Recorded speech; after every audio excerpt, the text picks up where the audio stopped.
Welcome to Sleepy Throne's Tales. Tonight, we journey gently into the ancient world, where secrets and gold sleep beneath the sands. The desert stretched endlessly beneath a soft, fading sun, where the Tigris and Euphrates met in quiet harmony. The city of yore rose like a jewel from the golden plains. Mud brick walls glowed warmly in the evening light, and the air smelled faintly of river reeds and distant gardens. A soft breeze whispered across the sands, carrying a promise of calm and stillness. A lone traveler moved through the quiet streets, each step measured, careful not to disturb the hushed presence of the city. He paused often, letting his eyes wander along the ancient walls and over the worn stone paths. Above him, the ziggurat climbed skyward, its tiered steps catching the last rays of sunlight like gentle waves of molten gold. Here, history lingered, wrapped in shadow, waiting for those who would notice with patient hearts. Inside the palace walls, the corridors were wide and silent. Tapestries hung heavy, catching the last light and reflecting it softly across stone floors. The traveler imagined the laughter of courtiers long gone, the rustle of silk gowns, and the quiet flicker of lamps, all long faded yet lingering like a faint melody. The gold and lapis, lazuli treasures of kings and queens, seemed to hum in memory, glinting in the mind's eye, revealed slowly to those who wandered without hurry. Beyond the walls, the desert seemed to breathe with the night. The Euphrates flowed silently nearby, silver and smooth, carrying the soft murmur of forgotten stories along its banks. The traveler followed its edge, letting the gentle sound guide his steps, imagining treasures hidden beneath palace floors, within secret chambers, or buried in golden sands. These treasures were not to be rushed. They revealed themselves only to those who moved with calm and quiet reverence. Stars began to emerge, one by one, their soft light reflecting in the river and across the courtyards. Each step the traveler took felt in harmony with the city, as if the past itself had slowed to a lull, inviting him into its gentle rhythm. The night held him softly, and he moved through yore as through a dream, tracing the outlines of ancient palaces and treasures whispered in myth, allowing the serenity of the world to ease every thought and cradle the mind toward gentle rest. The night deepened over yore, draping the city in a soft, silver quiet. The traveler moved slowly along the winding streets, the cool night air brushing gently against his cloak. The stones beneath his feet were smooth with centuries of footsteps, yet the city seemed untouched, holding its secrets in patient stillness. He entered a courtyard framed by tall columns, their shadows stretching softly under the moonlight. The courtyard was empty, yet the soft rustle of leaves hinted at lifelong past. Fountains, now dry, had once mirrored the stars above, and the traveler imagined waters glimmering under torchlight, carrying the reflections of kings and queens walking softly in the evening. The scent of jasmine from hidden gardens drifted faintly through the air, mingling with the earthy fragrance of sand and stone. The traveler paused beneath an archway, tracing the carvings etched into the walls. Each swirl and symbol seemed to whisper stories of festivals, of celebrations where laughter and music filled these very halls. Though the sounds had long faded, their echoes lingered in the calm night like a faint, gentle melody floating just beyond reach. A quiet wind stirred, carrying the soft murmur of the Euphrates through the courtyards. Its silver current seemed to hum in harmony with the city, guiding the traveler toward the hidden corners where treasures might lie. He imagined chambers lined with golden vessels and deep blue lapis stones, glinting faintly even in the soft darkness. Yet these treasures remained elusive, as if waiting for someone with a heart attuned to patience and wonder. He wandered past a garden where date palms swayed gently in the breeze, their leaves brushing softly against the stone pathways. Shadows moved slowly, blending with the moonlight, forming shapes that seemed almost alive. Each step deeper into the city felt like stepping further into a dream where time slowed, and the past and present intertwined in soft harmony. Above him, the ziggurat towered in silver light, its steps a quiet invitation to explore history with gentle curiosity.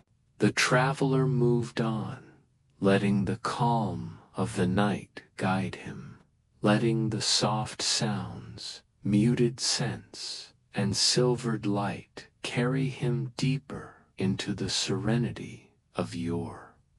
In this stillness, the city whispered its secrets in a voice only the attentive could hear, and every heartbeat, every slow breath became part of the gentle rhythm of the ancient world.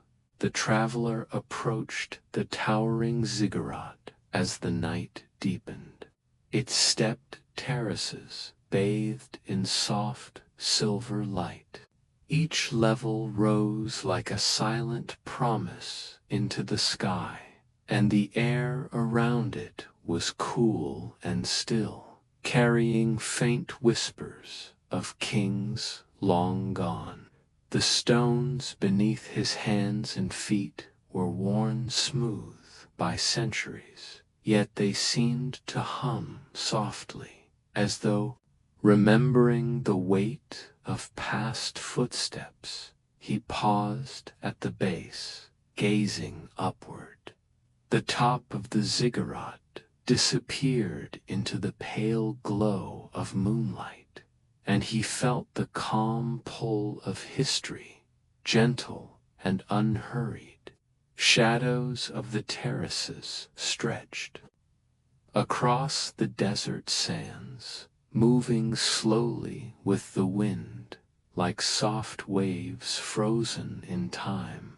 The traveler's breath synchronized with the rhythm of the night, quiet and even, as if the city itself had slowed to welcome him. A narrow staircase, hidden behind an arch, led to a small terrace. There, the traveler found a quiet nook overlooking the city walls and the shimmering river beyond. From this vantage, the palaces below seemed like tiny golden dreams, their walls glowing faintly in the moonlight. The Euphrates reflected the stars above, rippling slowly, carrying the murmurs of history along its silver current. In the shadowed corners of the ziggurat, he glimpsed worn carvings depicting kings, priests, and gods, their forms softened by time. He traced the outlines with gentle fingers, imagining the hands that had once carved them with care and devotion. Each symbol seemed to hum a secret, a story buried in gold and dust, waiting for quiet attention to reveal it. The wind picked up slightly, carrying the scent of distant gardens, mingling with the faint aroma of baked clay from the city's rooftops. The traveler listened to the soft rustle of leaves and the muted chirping of nocturnal birds, allowing the gentle sounds to guide his steps as he explored further along the terraces. Each movement was slow, deliberate, a meditation in motion, connecting him to the calm, enduring heartbeat of the city. He settled on a stone ledge, gazing out at the desert beyond.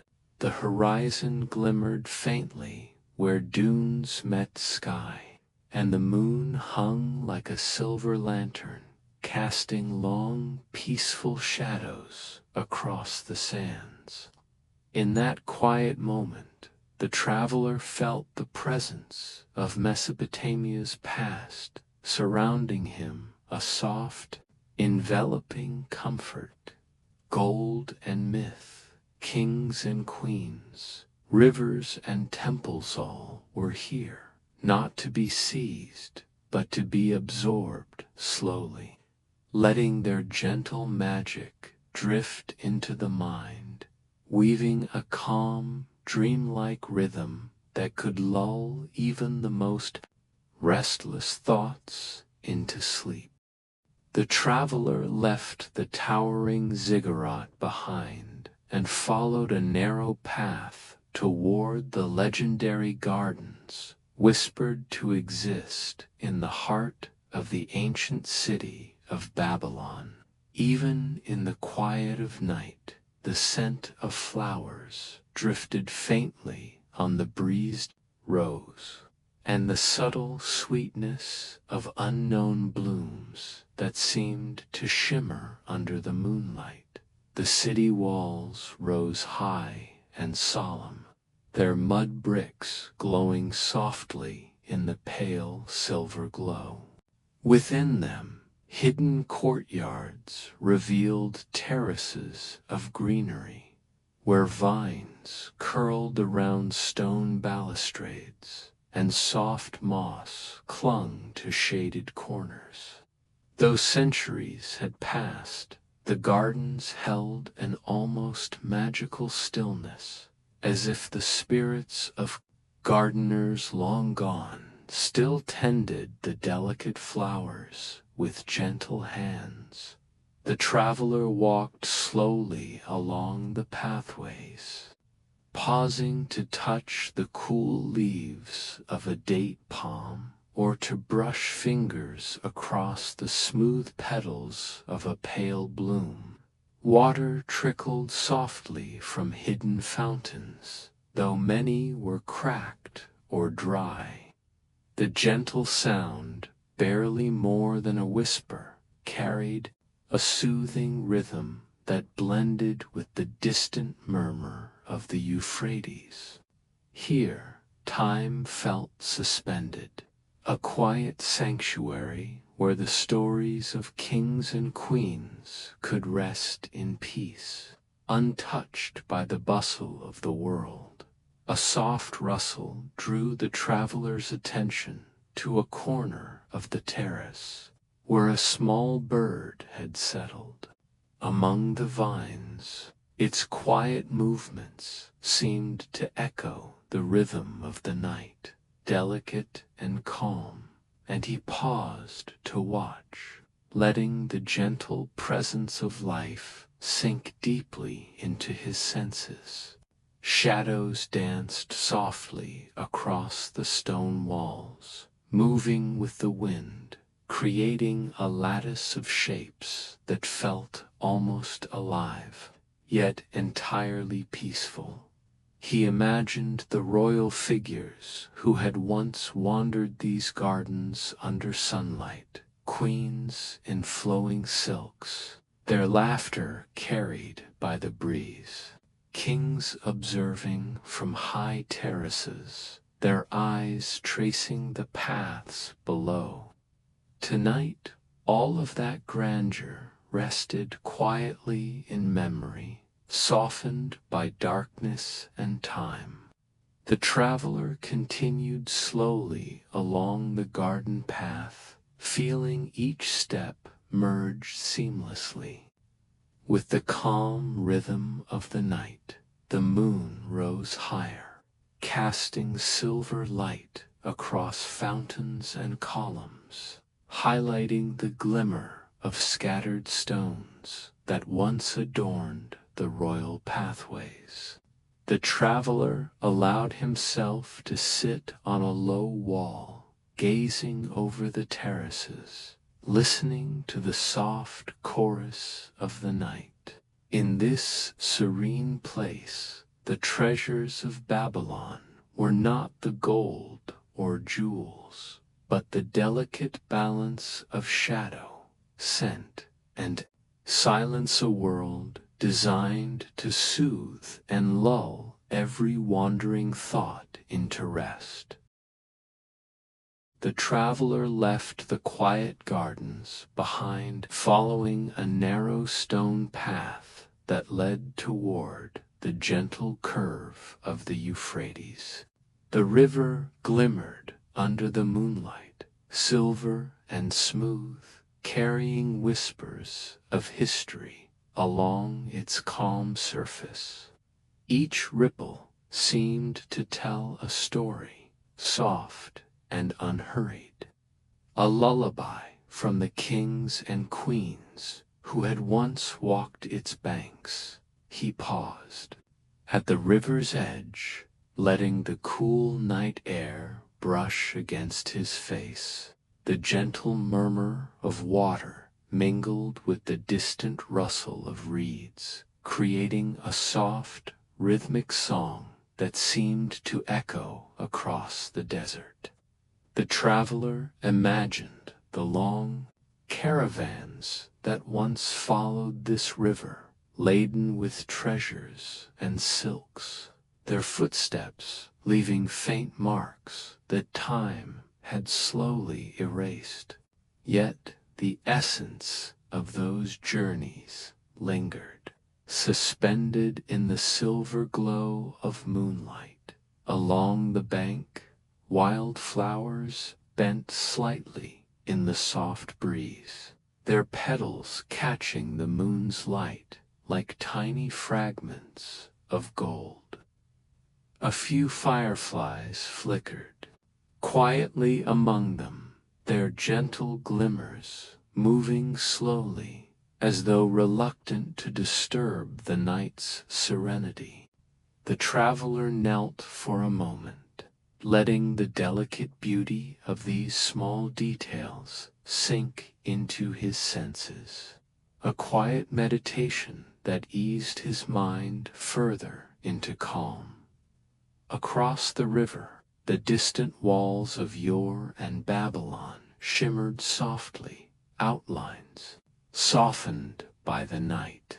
Shadows of ancient towers stretched toward the heavens, moving gently with the wind.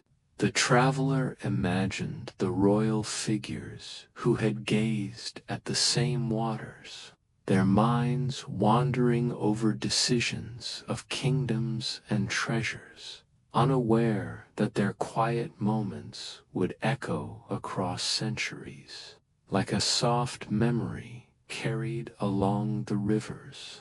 Current. He continued along the riverbank, tracing the gentle bends, as if following an invisible path laid by time itself.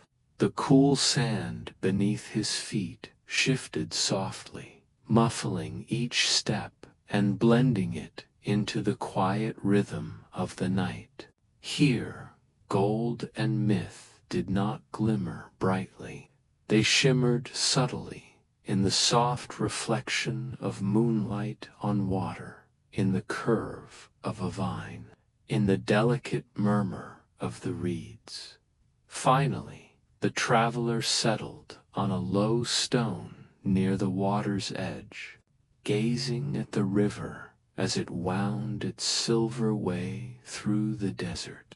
In that quiet moment, he felt the heartbeat of Mesopotamia, the calm, timeless pulse of a land steeped in stories of kings, queens, and treasures long buried in myth. Every ripple, every whisper of the wind, every flicker of light across the water seemed to lull the mind gently, inviting thoughts to drift slowly, like leaves carried downstream into a peaceful, dream-filled night. The traveler rose from the riverbank and continued along a narrow, winding path that led toward an old palace on the outskirts of the city. Its high walls, softened by the silver glow of moonlight, seemed almost alive, holding whispers of secrets and treasures long forgotten.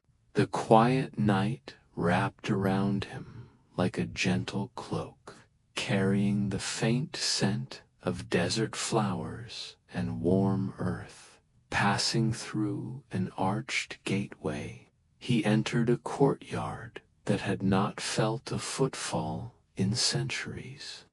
Soft moss and creeping vines clung to the cracked stones, and shadows danced slowly across the walls as a gentle breeze passed. He paused, noticing the delicate carvings etched into the palace's pillars, tiny depictions of kings, queens, and priests engaged in quiet rituals.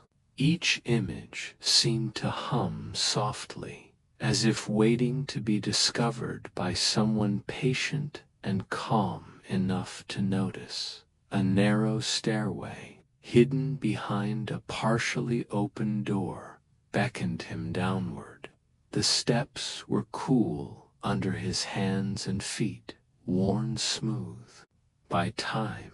As he descended, the air grew heavier with the subtle scent of minerals and gold, a faint reminder of the treasures that might lie hidden below. The passage widened into a vaulted chamber, dimly illuminated by moonlight streaming through a small opening above. Within the chamber, the traveler glimpsed vessels of gold and silver, intricately decorated with lapis lazuli and carnelian. The light reflected softly off the metal surfaces, casting faint glimmers across the walls. He imagined the hands of ancient artisans who had crafted these pieces with care, the gentle hammering and polishing that shaped each treasure over time. Yet the chamber did not feel loud or overwhelming. It felt serene, as if the treasures themselves were at rest, sleeping beneath the weight of history. He wandered slowly among the scattered relics, pausing to touch the cool surfaces, letting his fingers trace the intricate designs. The treasures seemed to hum softly under his touch, not in wealth or power, but in memory and time, a quiet resonance of lives once lived and stories once told. Each piece carried a whisper of its own, blending with the faint trickle of water from a hidden fountain in the chamber's corner, settling on a low stone bench. The traveler closed his eyes and breathed deeply, letting the gentle atmosphere fill him. Here, in the hidden treasury of the ancient palace, he felt the calm pulse of Mesopotamia beneath his skin, the quiet heartbeat of kings and queens, of rivers and deserts, of gold and myth intertwined in a serene, unhurried rhythm. Every sound, every flicker of shadow, every glimmer of gold carried him deeper into a state of quiet reflection, where even the mind itself began to drift softly toward sleep. The traveler continued his quiet journey through the ancient lands of Mesopotamia, leaving the hidden treasury behind. The night was still, and the soft silver of the moon illuminated the path ahead. His steps carried him toward Uruk, a city famed for its vast palaces and ancient walls, now hushed beneath the stars.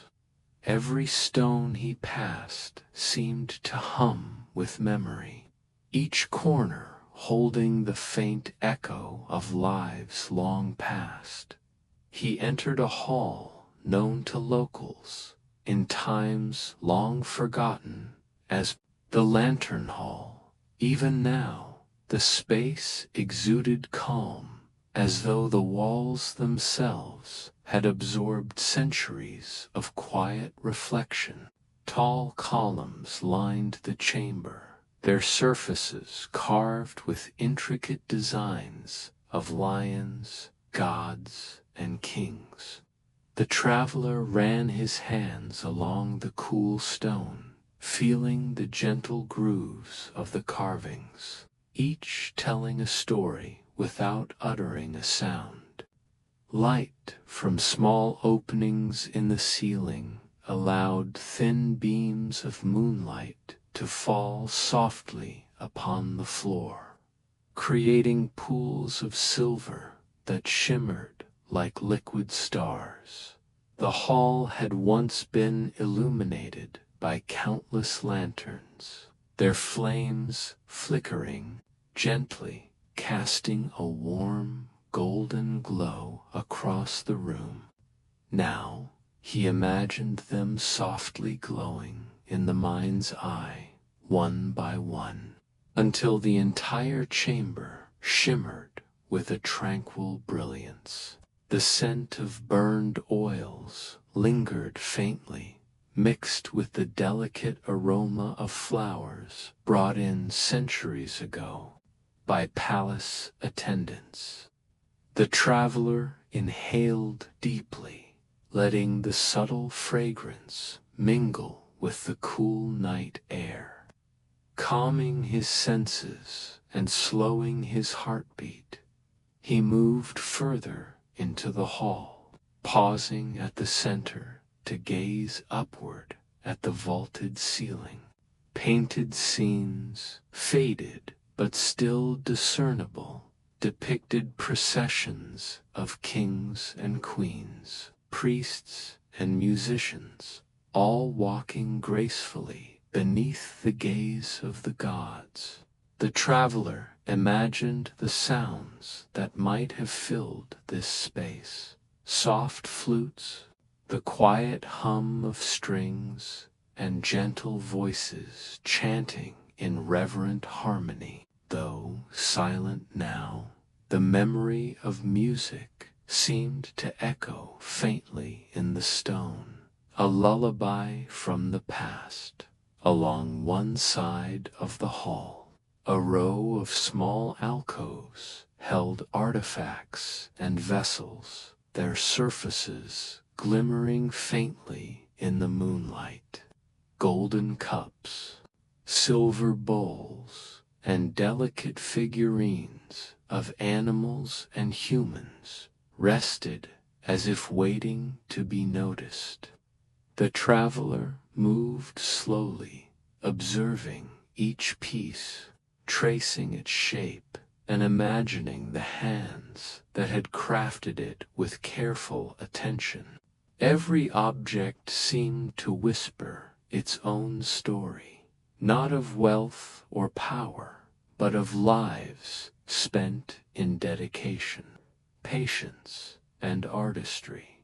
At the far end of the hall, a stone bench overlooked a small fountain, its water now trickling softly, carrying the faintest murmur into the hall. The traveler sat, letting the sound mingle with the rhythm of his own breath. He closed his eyes and felt the city around him, the calm of Uruk's walls, the gentle shadows, the lingering scent of blossoms and oil. Each detail merged into a gentle harmony, drawing his thoughts into soft, slow drift, as if the hall itself were guiding him toward rest. Time seemed suspended in the lantern hall. Every step, every sound, every flicker of shadow or glimmer of gold became part of a quiet rhythm, soothing the mind and easing the spirit. The traveler remained seated, listening to the soft whispers of history, letting the calm of Mesopotamia wash over him like a gentle tide, lulling both body and mind toward a serene, dreamlike peace. The traveler left the quiet lantern hall behind, stepping into the cool night air of Babylon. The city's ancient walls rose high around him, bathed in the silver glow of the moon. Somewhere beyond the walls, the Euphrates flowed gently, a ribbon of silver carrying the soft songs of history downstream. The traveler's cloak brushed lightly against the stone streets, and each step felt as though he were moving through both time and dream, slipping further into the serene rhythm of the night. He approached a high terrace where the fabled hanging gardens once thrived. Though centuries had dulled their grandeur, the terraces still held the echoes of flowing water and the delicate scent of flowers. Vines curled around the stone balustrades, their leaves shimmering faintly in the moonlight. The air was cool and fragrant, carrying a soft blend of jasmine, rose, and the distant aroma of rich earth. The traveler paused, inhaling slowly, letting the delicate scents settle into his senses like a gentle lullaby from the terrace. He could see the quiet city below, mud brick roofs soft in the moonlight, and narrow streets winding like silver threads through the shadows. A soft breeze stirred the leaves and petals, creating a faint, rustling chorus that harmonized with the distant murmur of the river.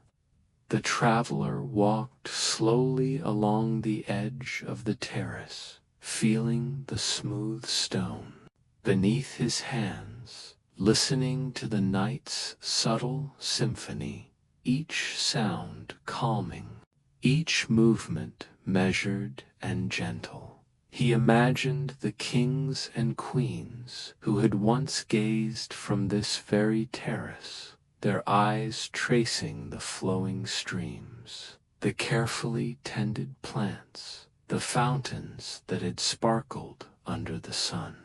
Perhaps they, too, had walked slowly at twilight, letting the calm of the gardens ease the burdens of their rule. The traveler felt a soft kinship with them, a shared moment across centuries, a gentle bridge connecting past and present. The terraces led him to a small fountain, where water still trickled softly over worn stones, reflecting the moon like liquid silver. He knelt beside it, watching the ripples expand slowly, carrying faint echoes of distant laughter and whispered words of old kings and queens. The gentle sound of water, the soft sway of vines, and the calm night air merged into a single, soothing rhythm.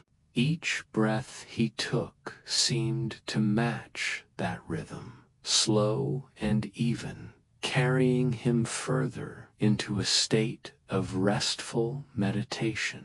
Beyond the fountain, small alcoves held stone vessels and delicate carvings of animals and deities. The traveler moved among them, observing each detail, letting the moonlight reveal faint traces of color and texture. Each artifact seemed alive in its own quiet way, a whisper of life and care from those who had made it long ago. He ran his fingers lightly over the cool surfaces, feeling the gentle hum of time beneath his touch. Seated on a low terrace wall, the traveler looked out at the distant river, the flowing silver mingling with the soft shadows of the city.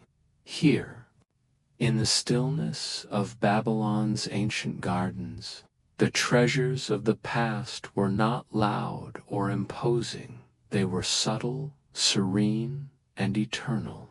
Gold and myth, stone and water, shadow and centaur, intertwined to lull the mind and spirit toward calm, dreamlike rest. Time itself seemed to slow, carrying him gently toward sleep, as though the city had softened into a gentle, endless sigh.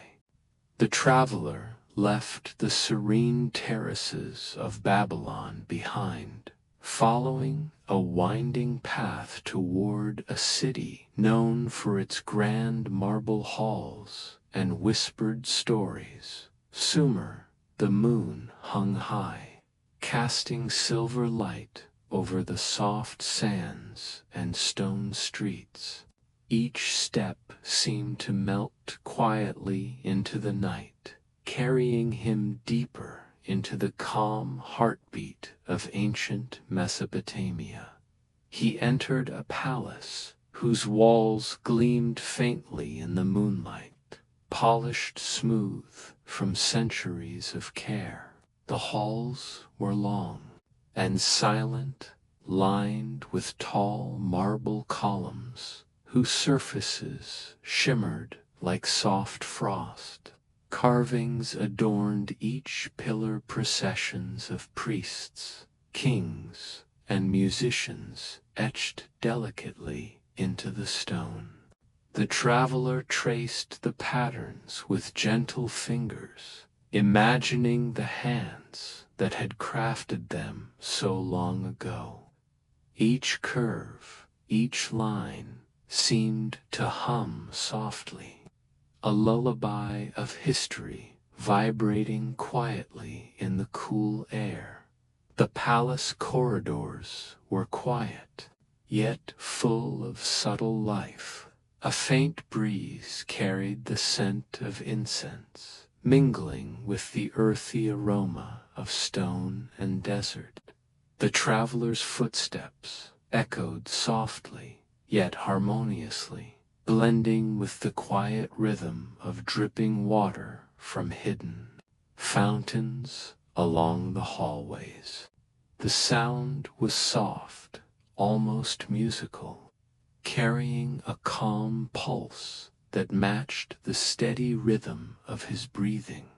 Along the corridor, he discovered alcoves filled with treasures, golden bowls, delicate pottery, and bronze figurines, each carefully arranged, as if waiting for a visitor with patient eyes. He ran his fingers lightly across their smooth surfaces, feeling the warmth of history beneath his touch. These treasures were not meant to be rushed, nor admired in haste. They revealed their stories slowly, through gentle observation and quiet contemplation. He wandered deeper into the hallways, noticing the soft shadows cast by moonlight spilling through tall windows. The interplay of light and dark created patterns that seemed almost alive, moving slowly like a silent river through the corridors. The traveler paused at a wide marble staircase, letting his hands glide over the smooth railing. He imagined the kings and queens who had once descended these steps, their silken robes brushing softly against the stone, their whispers lingering faintly in the cool air. At the heart of the palace, a wide chamber opened before him, its floor inlaid with geometric patterns of colored stone, faintly gleaming under the moonlight.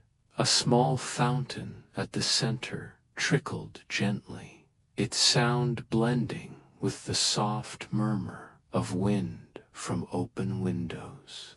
Closing his eyes and letting the harmony of sound, scent, and texture wash over him, every detail, the shimmer of stone, the coolness of the marble, the distant murmur of water combined into a serene, dreamlike atmosphere that eased every thought toward calm. Here, in the marble hallways of Sumer, the treasures of kings and queens were not measured in gold or jewels, but in the quiet elegance of space, the gentle rhythm of water, and the soft whispers of history that lingered in every shadow. The traveler remained seated, breathing slowly and deeply, letting the palace's calm wrap around him like a gentle tide, guiding his mind and spirit toward restful, dreamlike slumber. The traveler left the grand marble halls of Sumer and returned to the open desert, where the cool night air carried the faint whisper of the Euphrates. The moon hung low in the sky, its crescent shape casting a soft, silver glow across the sands. The desert stretched endlessly, peaceful and undisturbed, with gentle ripples of sand forming subtle waves in the quiet night. He walked slowly, each step sinking slightly into the warm, soft sand, feeling the gentle give beneath his feet. The desert was calm, yet alive with subtle movements, a distant owl gliding silently across the horizon, a breeze stirring the tops of scattered date palms, and the faint rustle of small creatures beneath the dunes. The traveler breathed deeply, letting the night's calm seep into every fiber of his being. Ahead, the city of yore appeared as a silhouette against the night sky, its mud-brick walls glowing faintly under the moonlight. The traveler approached, quietly pausing to take in the view. The ziggurat rose prominently, its tiered steps catching the silver light like gentle waves frozen in time. The streets were empty and silent, yet each building seemed to hum softly with memory, whispering the lives and stories of kings, queens, and citizens long gone. Entering the city, the traveler wandered through narrow alleys lined with low walls and scattered palms. Soft moonlight illuminated faded murals and carvings along the sides of houses and palaces, depicting scenes of harvests, festivals, and quiet prayers to the gods. Every detail seemed carefully preserved by time itself, a gentle echo of lives lived with care and reverence. He paused at a small courtyard where a fountain trickled softly into a stone basin, the sound blending perfectly with the distant murmur of the river. The traveler continued toward a quiet square where artisans had once worked, their tools and creations now silent. Tiny shards of pottery glimmered faintly in the moonlight, hinting at the careful hands that had shaped them long ago. He knelt briefly to examine the fragments, running his fingers gently over the worn surfaces, feeling the soft pulse of history beneath his touch. Each piece told a story, subtle and calm, a gentle reminder that beauty and serenity could be found even in forgotten corners. As he moved toward the city's edge, the traveler found a small terrace overlooking the Euphrates. The silver river wound lazily through the landscape, reflecting the crescent moon in delicate, shimmering patterns.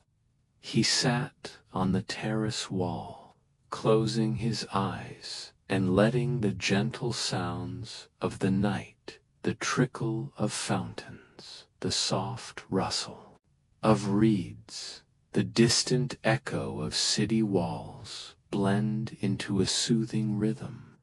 In that moment, you're felt alive, yet entirely at peace, a world suspended between dream and memory. The traveler let himself sink into the calm embrace of the night, feeling the subtle heartbeat of Mesopotamia beneath his feet.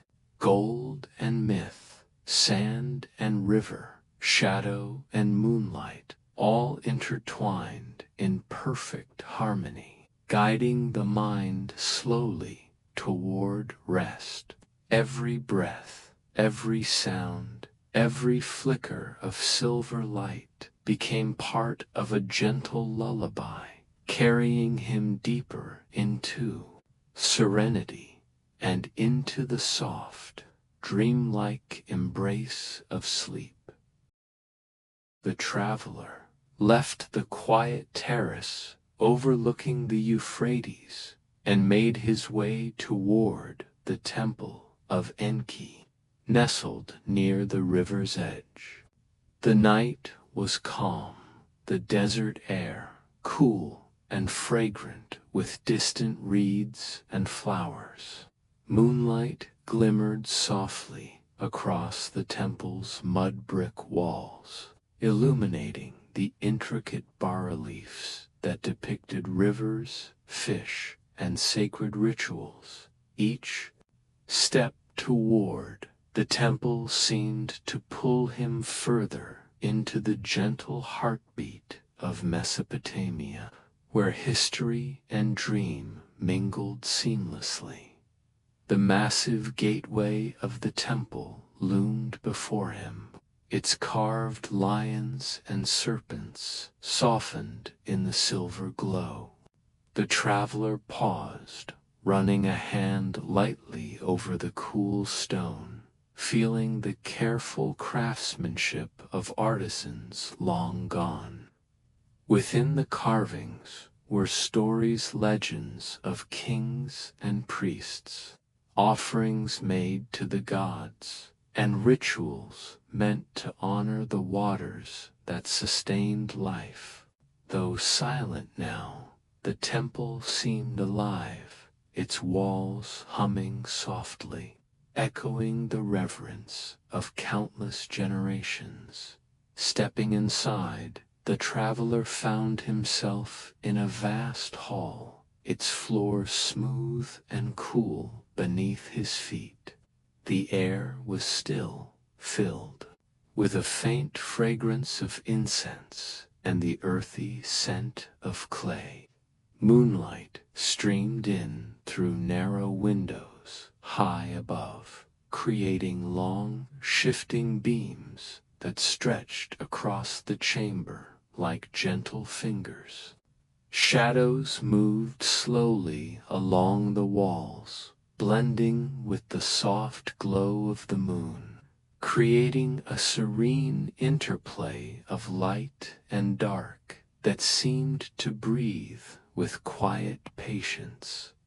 The traveler wandered slowly through the temple, observing small altars and offerings left behind, bowls of grain, carved figurines of animals, delicate vessels that had once held water from the Euphrates. Each piece seemed to pulse softly with memory, telling stories of devotion and care. He knelt at one of the low altars, letting his fingers glide across the smooth surface, imagining the hands that had placed each item carefully, guided by ritual and respect. A soft breeze stirred, carrying the gentle murmur of water from a nearby fountain outside. The sound intertwined with the faint rustle of palm leaves in the temple courtyard, forming a subtle, harmonious rhythm. The traveler let himself follow that rhythm with each slow breath, feeling the calm pulse of the temple settle within him. Time seemed suspended, as if the past and present existed side by side, coalescing into a quiet meditation. He moved toward the inner sanctum, a small chamber where the most sacred rituals had once taken place. Though now empty, the air seemed dense with memory, soft, respectful, and soothing. The traveler seated himself on a stone bench, closing his eyes, letting the gentle sounds, the soft scent, and the calm atmosphere envelop him. Every heartbeat, every exhale became part of the temple's quiet rhythm, guiding him into deeper serenity. In the temple of Enki, the treasures of Mesopotamia were not gold or jewels, but the gentle, enduring presence of devotion, water, and life itself. The traveler remained seated, breathing slowly, sinking into the calm embrace of the night, letting the soft whispers of history carry him toward a serene, dreamlike rest.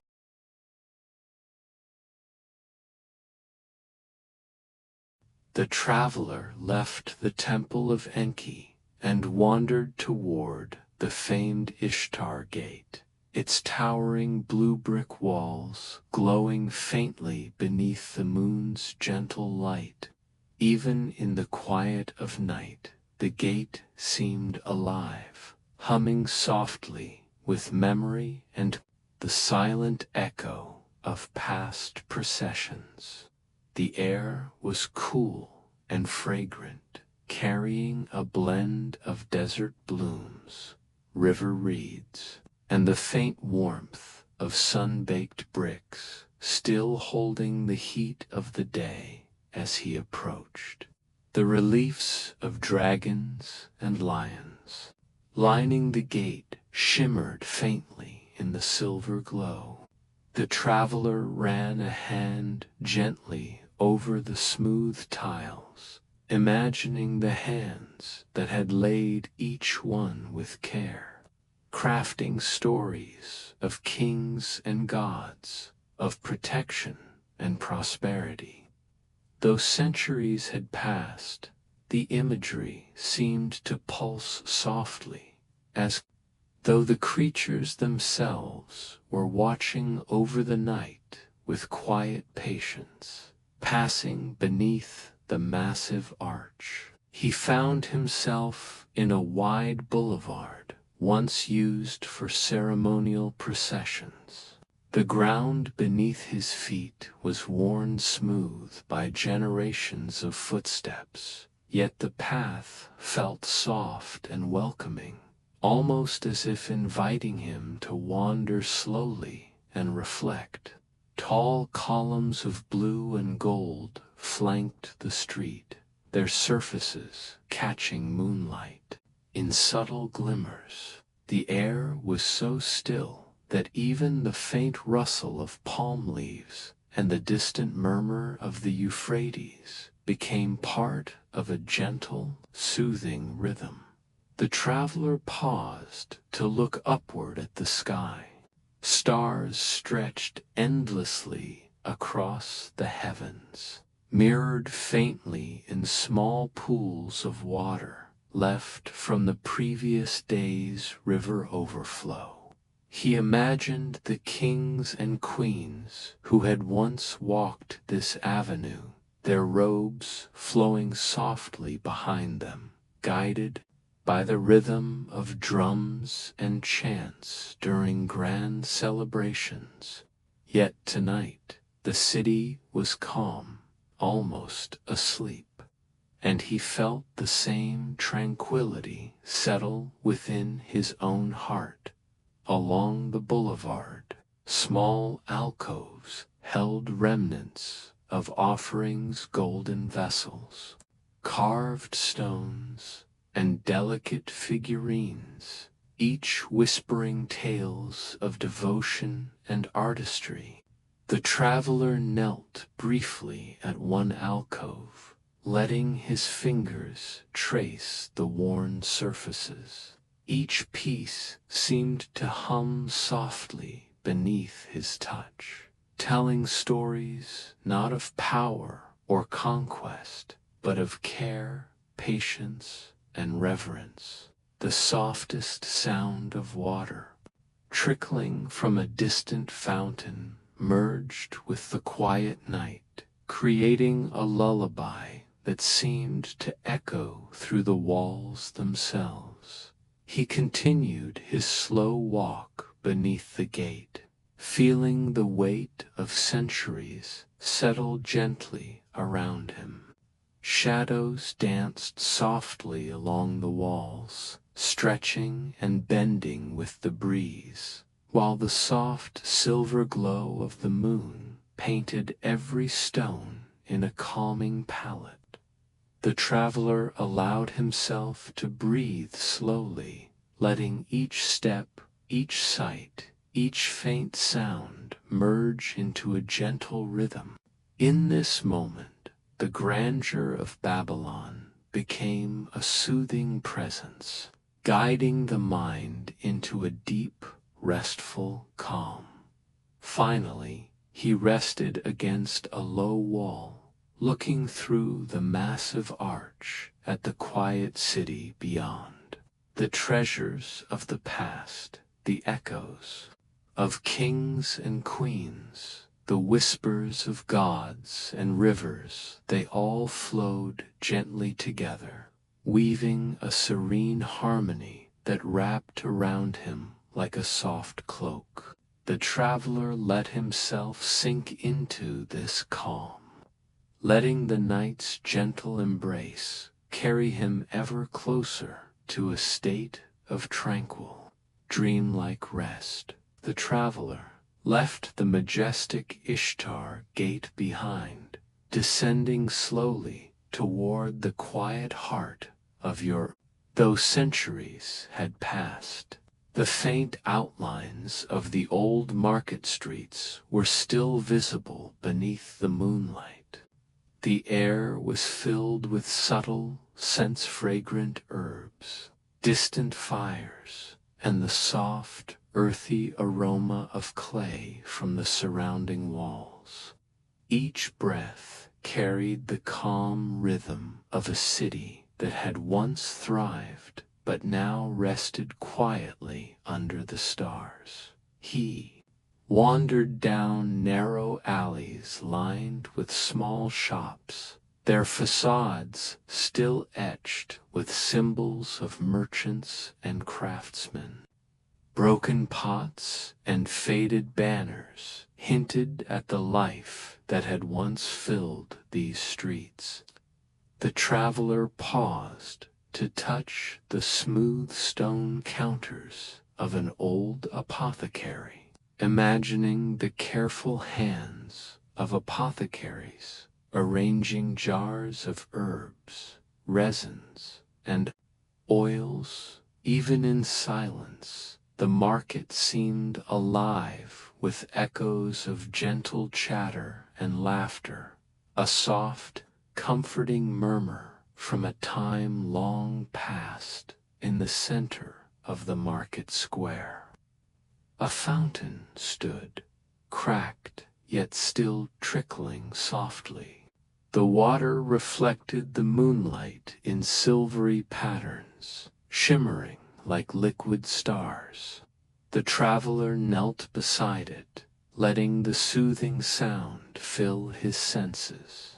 He imagined children laughing quietly as they played along the fountain's edge, merchants greeting one another in low tones, and the faint music of stringed instruments floating from distant houses.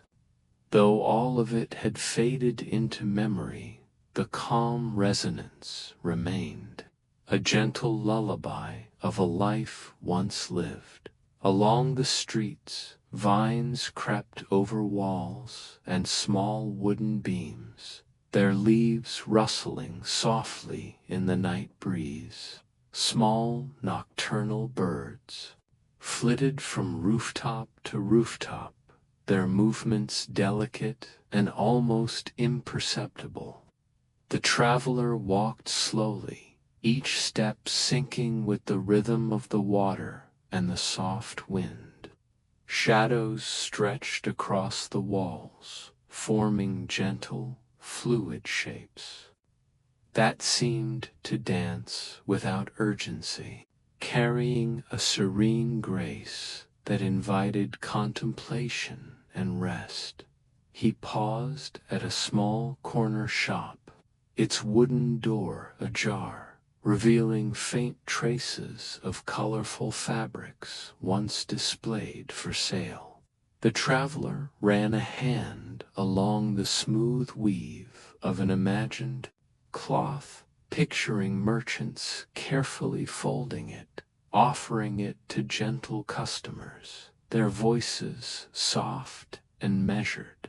Every detail of the market, from the scent of herbs to the shimmer of moonlight on stone, wove together into a quiet, hypnotic tapestry, guiding his thoughts into gentle reflection. Finally, he found a small bench beneath a palm tree, overlooking the entirety of the square. The soft trickle of the fountain, the distant murmur of the Euphrates, and the gentle rustle of leaves blended into a harmonious lullaby. He settled there, letting the calm embrace him fully. In this quiet market of yore, the treasures of Mesopotamia were not counted in coins or gold, but in the serenity, rhythm, and gentle pulse of everyday life. Every stone, every shadow, every whisper of wind carried him deeper into peace, slowly, guiding his mind toward the soft embrace of sleep. The traveler left the quiet market behind, moving gently toward the ancient canals that once fed the fertile lands of Eridu. The night air was soft and cool, carrying the faint fragrance of reeds and river water. Moonlight danced lightly across the surface of the canals, turning the gentle ripples into streams of silver that glimmered like liquid stars. Each step brought a deepening calm, as though the night itself were guiding him softly along the winding waterways. He walked along a narrow stone embankment, listening to the subtle lapping of water against the banks. The canals were silent yet alive, carrying the faint echoes of boats gliding softly in the moonlight, of fishermen preparing their nets, and of children laughing quietly on the river's edge. Though centuries had passed, the traveler could sense the lingering rhythm of life, gentle and unhurried, suspended in the serene embrace of night. Along the water's edge, reeds swayed lightly, their tips brushing softly against one another. In the breeze, small birds flitted among them, their wings making almost imperceptible sounds that blended into the quiet symphony of the river. The traveler paused to run his fingers through the cool water, letting the gentle movement ripple across his skin and settle into a soothing, rhythmic calm. Each ripple seemed to carry the whispers of kings, priests, and ordinary citizens, a soft, hypnotic reminder of the interconnected life of the city. Stone bridges arched gracefully over the canals, their surfaces worn smooth by countless footsteps. The traveler crossed slowly, pausing at the center to look down at the silvered water below. Moonlight reflected softly on the surface, revealing the delicate movement of fish and the faint shimmer of plants beneath the waves. He imagined the river bustling during the day, merchants ferrying goods, families gathering along the banks, and priests offering quiet prayers to the gods who had blessed the waters.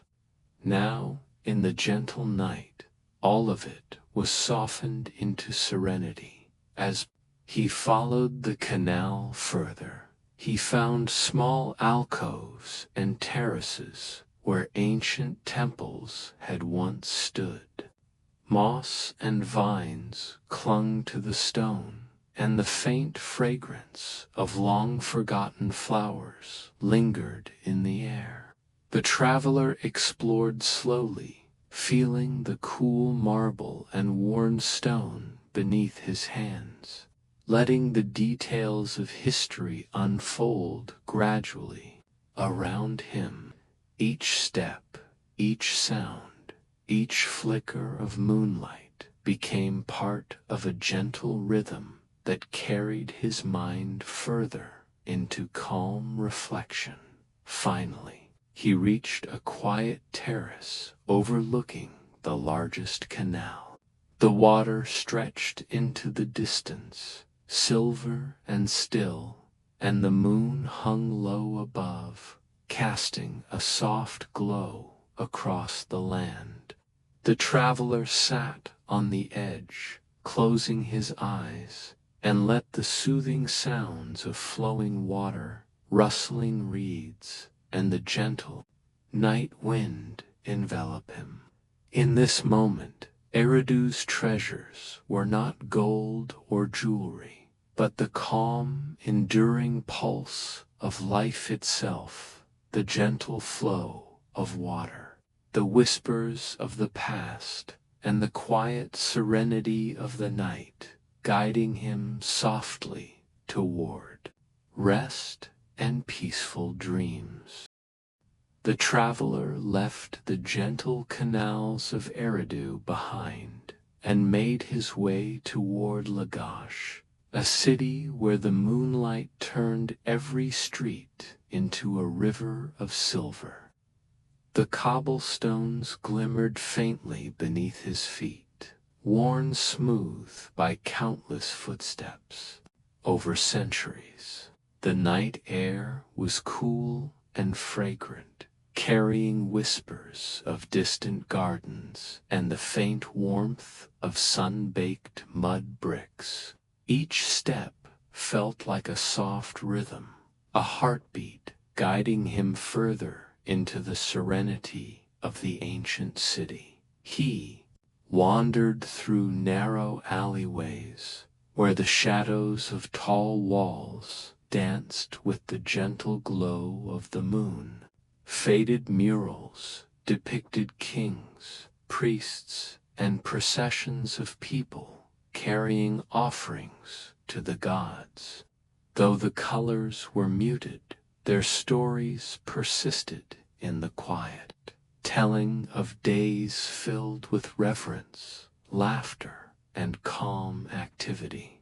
The traveler ran his fingers lightly across the smooth walls, feeling the subtle hum of history vibrating beneath the stone. In the center of the city, a small square opened beneath the silvered sky. A fountain, simple yet elegant, trickled quietly, its soft murmur blending with the faint rustle of palm leaves along the edges of the square. The traveler approached, kneeling beside the fountain to watch the moonlight ripple across the water. He imagined the market once alive here, with merchants speaking softly, children laughing, and artisans shaping clay and metal with careful, deliberate hands. Tonight, the square was empty, yet the echoes of these lives lingered like a gentle lullaby. Along the streets, small gardens peeked from behind low walls. Vines twisted delicately around stone pillars, and fragrant blooms swayed in the soft night breeze. The traveler walked slowly, letting the scents of jasmine and wildflowers mingle with the cool night air. Tiny nocturnal creatures moved softly among the leaves, and the distant sound of water from smaller fountains added a soothing rhythm to the city's quiet pulse. He paused near an old temple, its facade decorated with intricate carvings of sacred animals and deities. Moonlight highlighted the delicate patterns, turning the stone into a canvas of silver and shadow. The traveler traced the carvings with his fingers, imagining priests moving quietly through the temple halls, offering soft prayers to the gods. The sense of reverence, patience, and stillness seemed to seep from the walls themselves, wrapping him in calm serenity. Finally, he climbed a gentle rise at the city's edge, where the streets opened onto a terrace overlooking the entire city. Silver light bathed the rooftops, and the distant canals reflected the moon like winding ribbons of liquid metal. The traveler sat on the terrace wall, letting the night wrap around him like a soft cloak. The quiet streets, the murmuring fountains, the swaying gardens, and the gentle glow of Lagash combined into a harmonious lullaby. Every sound, every shadow, and every shimmer of light guided him deeper into calm reflection, a serene rhythm that carried his thoughts slowly toward dreamlike rest in the silver streets of Lagash. The treasures of Mesopotamia were not measured in gold or jewels, but in the enduring calm, the gentle rhythm of life, and the soft whispers of history that lulled both body and mind into tranquility. The traveler left the silver streets of Lagash behind, stepping gently into the open desert beyond the city walls. The night air was crisp, carrying the faint scent of sand and distant wildflowers. The dunes stretched endlessly, rolling softly beneath the glow of a pale crescent moon. Each step through the cool sand created a soft, muffled rhythm, as if the desert itself were guiding him forward in a calm, unhurried pace. He wandered along the gentle curves of the dunes, letting the moonlight illuminate subtle ridges and valleys. In the sand, tiny stars twinkled above, mirrored faintly in the scattered pools of dew that had formed in small depressions along the desert floor. The traveler paused, bending slightly to run his fingers through the cool grains, feeling their smooth texture and the gentle weight of centuries settled within them. In the distance, he glimpsed the faint outline of Nippur, its mud-brick walls softened and muted in the night. Though far, the city hummed faintly with memory, a soft resonance that mingled with the gentle whispers of the desert wind. The traveler imagined priests walking quietly through the temple courtyards, scholars consulting clay tablets by lamplight, and citizens resting in their homes, all guided by the calm rhythm of life that stretched across centuries. The dunes themselves seemed alive with subtle movement. Small desert creatures rustled beneath the sand, leaving fleeting marks that vanished quickly in the soft breeze. The traveler walked slowly, letting his steps sink with the gentle swaying of the dunes, the quiet murmur of wind, and the faint whisper of the desert itself. Each sensation a grain of sand, a soft gust of air, a twinkle of moonlight was a note in a quiet lullaby, harmonizing perfectly with the rhythm of his own breath along a gently sloping ridge. The traveler discovered a small oasis, its waters reflecting the stars in delicate patterns. Palm trees leaned gracefully over the surface, their leaves stirring softly in the breeze. He knelt at the water's edge, letting the cool liquid ripple across his fingers. The sound of water trickling over smooth stones mingled with the gentle rustle of palm leaves and the soft sigh of wind over sand, forming a serene symphony that eased the mind and quieted the spirit. He sat beneath the tallest palm, gazing out over the whispering dunes. The desert, with its rolling sands and quiet night, held a strange, timeless calm.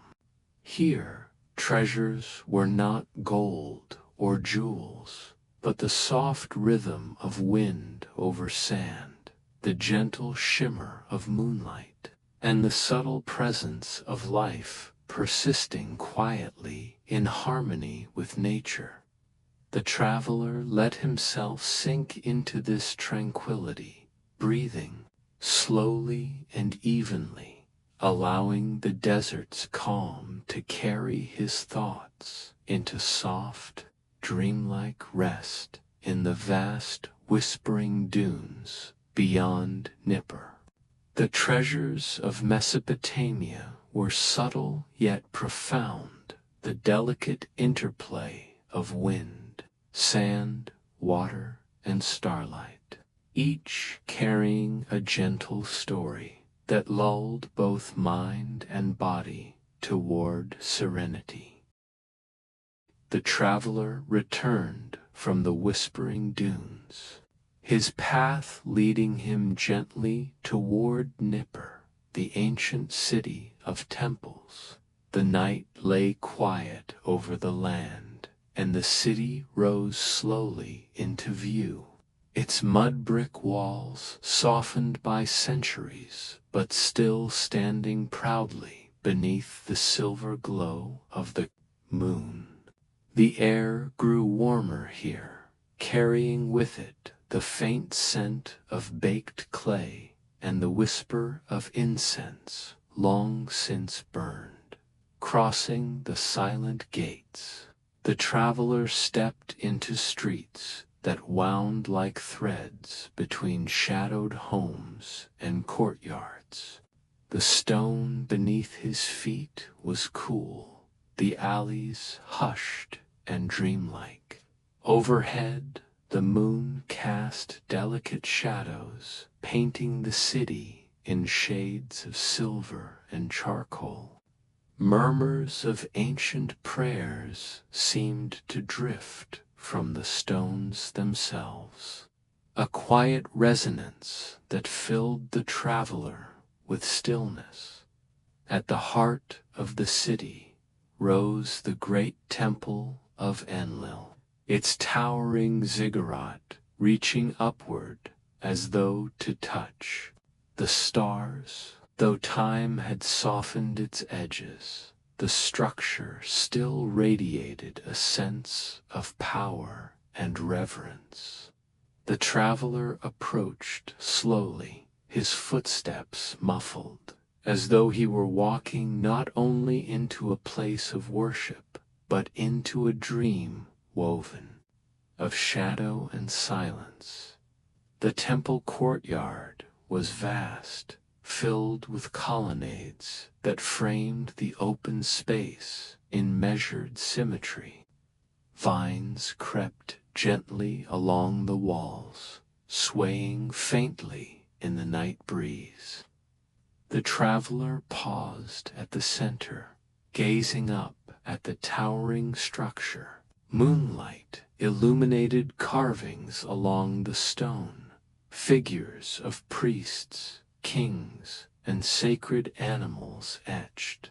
In quiet devotion, he let his fingertips drift across the cool surface, tracing lines that had been pressed by hands countless centuries before his own.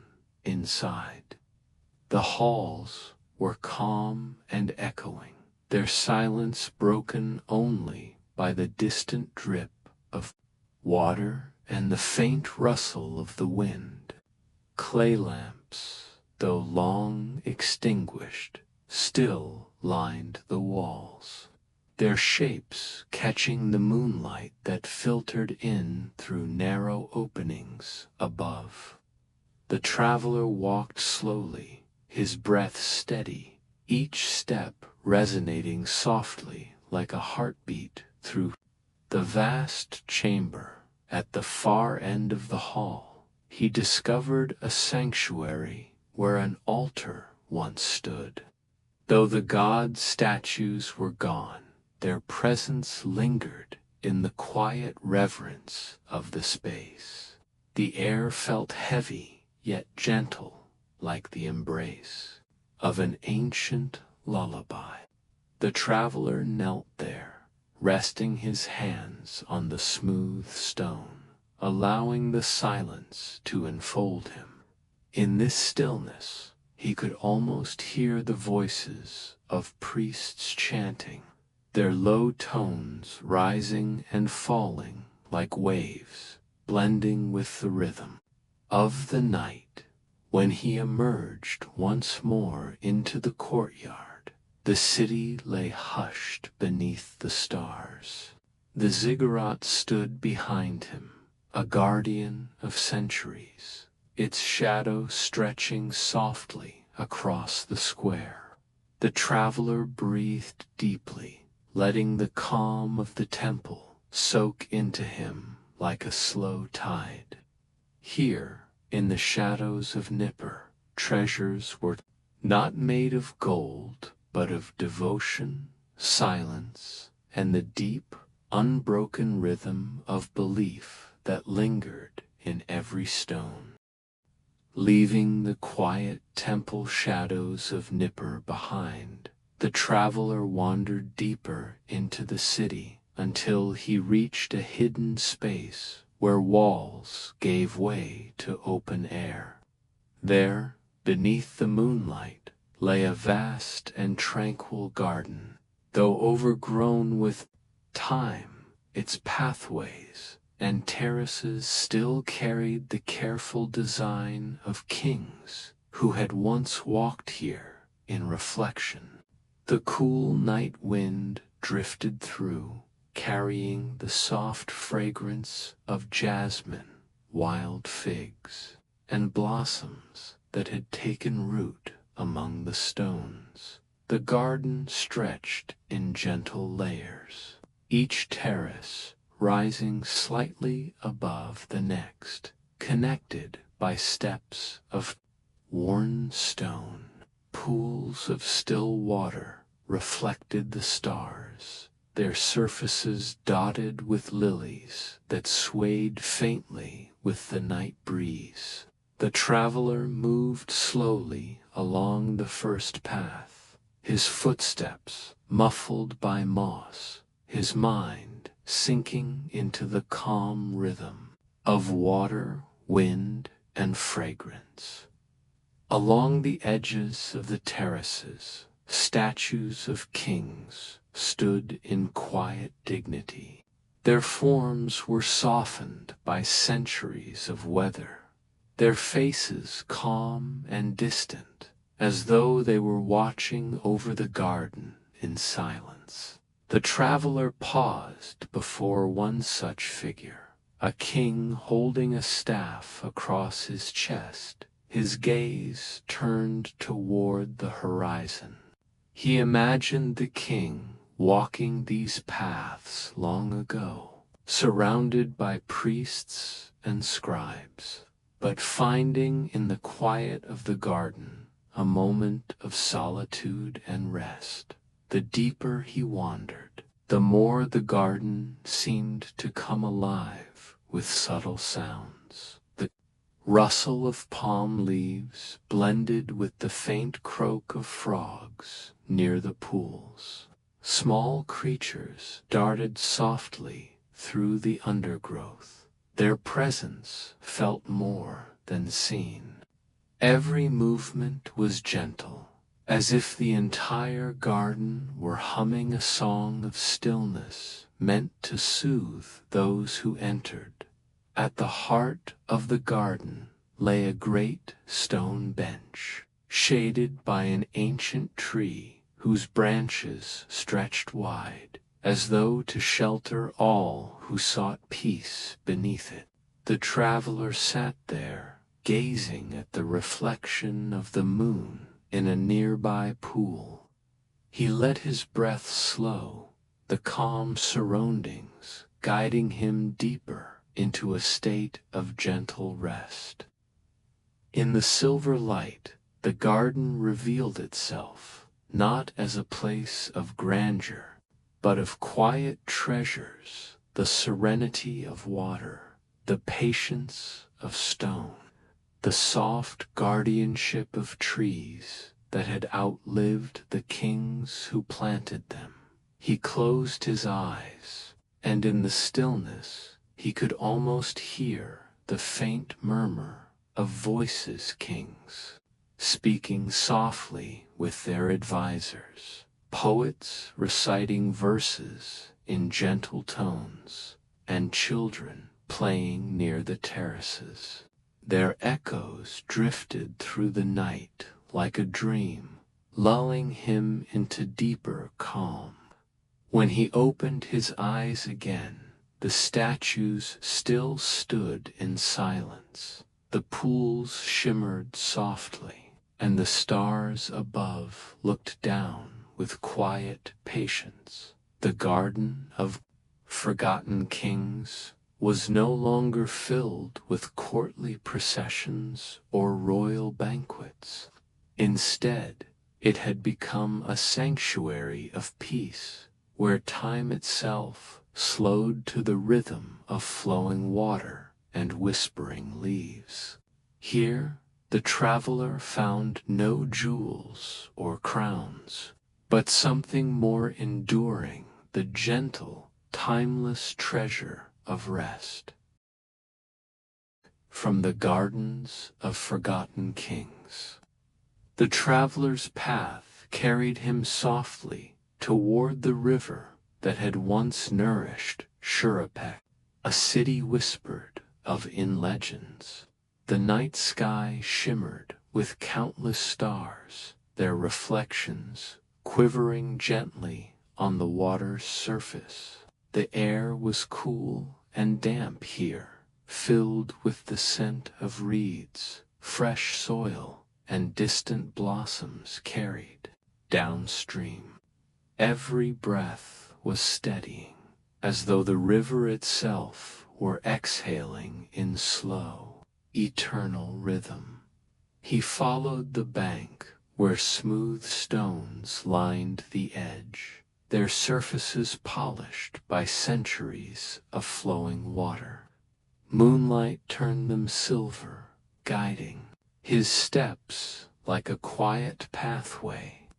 The reeds rustled softly in the night wind, their movements delicate, like a chorus of whispers rising and falling in gentle harmony. Small ripples brushed against the shore, each one folding into the next, weaving a calming pattern that echoed the slow beating of a heart at rest. The traveler knelt by the water, trailing his hand across its cool surface. The touch sent soft ripples spreading outward, merging with the wider current in perfect stillness. As he watched, he imagined boats gliding here long ago, their wooden hulls carrying fishermen, traders, and families. He could almost hear the soft dipping of oars, the laughter of children, and the steady voices of elders sharing quiet wisdom beneath the starlit sky. Further along, he found the remnants of wooden posts, once part of docks that stretched into the river. Now they stood as worn silhouettes, half submerged in the water, their forms softened by moss and time. The traveler sat on one of the larger stones nearby, letting his gaze drift across the dark expanse of the river.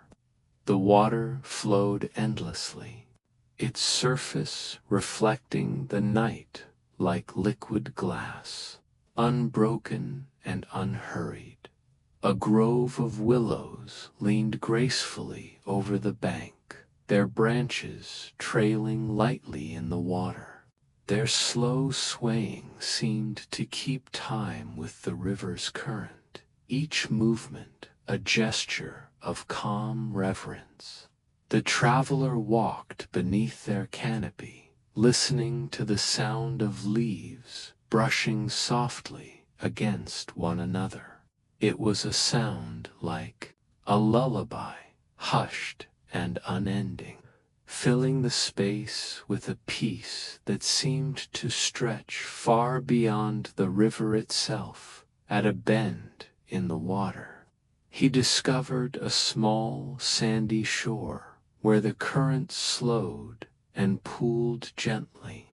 Fireflies glimmered faintly above the reeds, their soft lights blinking in rhythm with the stars above.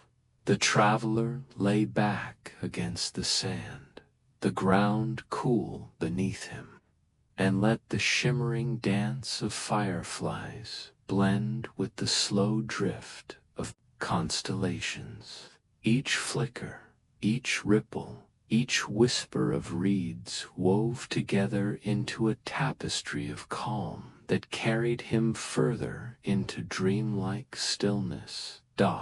In the riverbank of Shurpak, the treasures of Mesopotamia were not locked in chests or hidden in stone, but found in the simple rhythm of water, the patient sway of trees, and the eternal song of a river that had outlived kingdoms.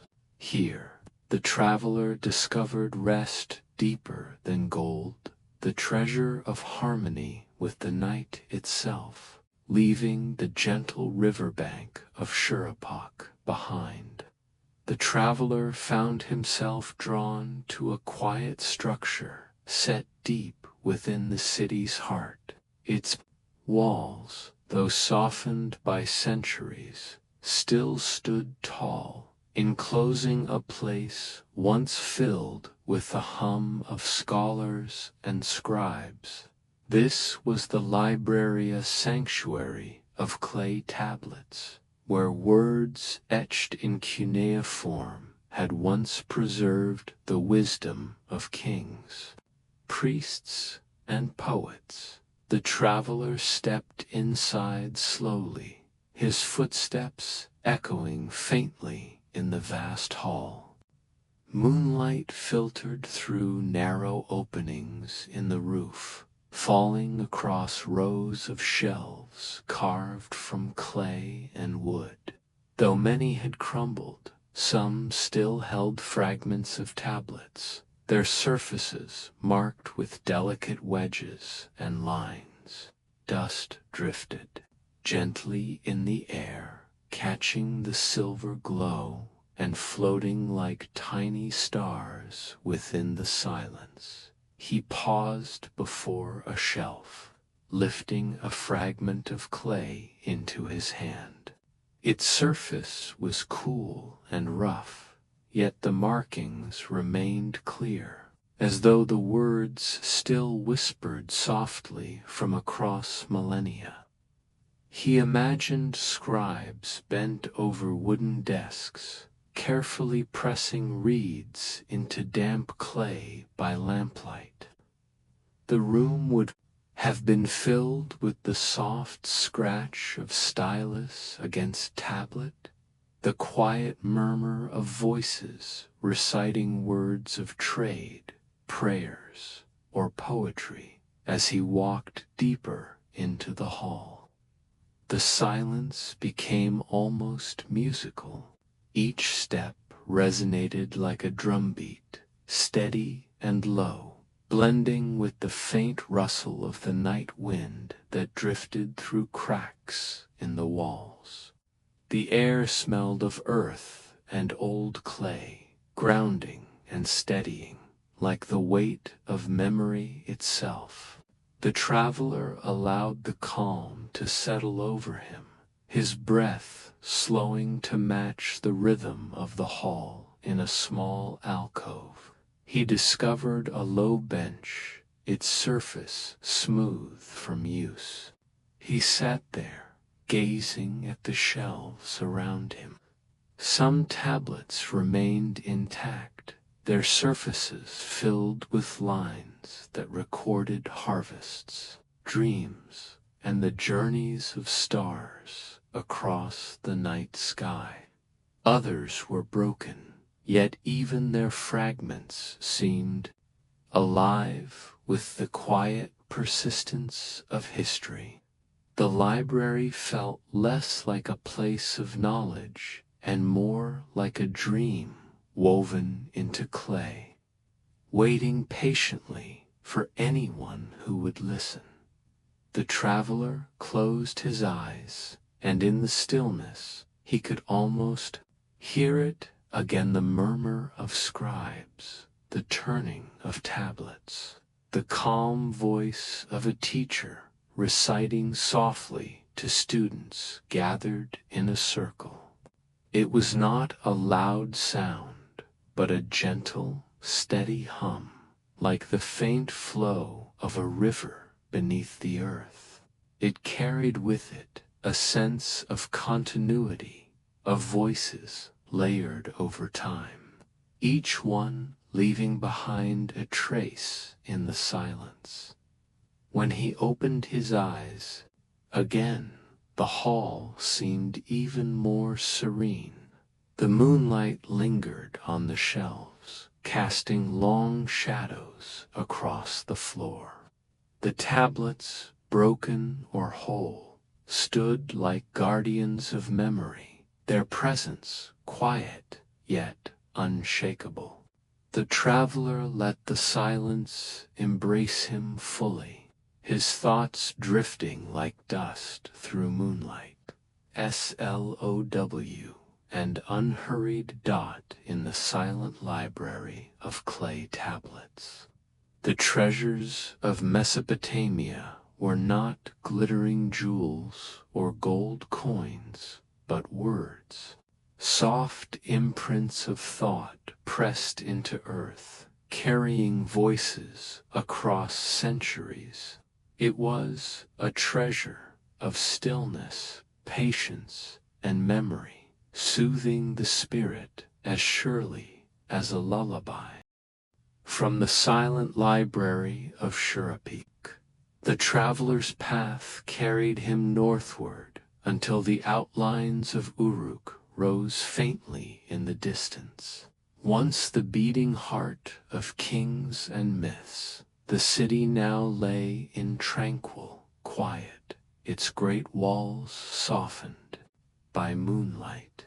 Beyond the city gates stretched a broad river, and across it ran an ancient bridge, its arches still holding firm against the slow, steady flow of time. Tonight, beneath the vast starlit sky, it seemed less like a structure of stone, and more like a pathway woven of dreams. The traveler stepped onto the bridge, his footsteps falling softly against the worn stone. The river below shimmered with silver ripples, each one catching a glimmer of starlight. Above, constellations stretched endlessly, their reflections dancing gently in the water's dark mirror. Walking across the bridge felt like walking between two skies, one above and one below, both infinite, both timeless. He paused midway, resting his hands on the smooth, cool railing. The river murmured quietly, its voice steady and calm. The sound blended with the faint rustle of wind moving along the bridge, forming a rhythm as soothing as a lullaby. The traveler closed his eyes and breathed deeply, letting the harmony of water and wind carry his thoughts like drifting leaves on a current dot in his mind. He saw the bridge as it had once been alive, with merchants crossing with carts of goods, families walking together beneath the sun, and guards keeping watch at the edges of the city. Lanterns would have lined its edges, their flames flickering against the night. Yet even then, beneath the busyness, the bridge had carried the same quiet strength, connecting not only the riverbanks, but also the lives of all who crossed. As he opened his eyes, the night seemed to deepen.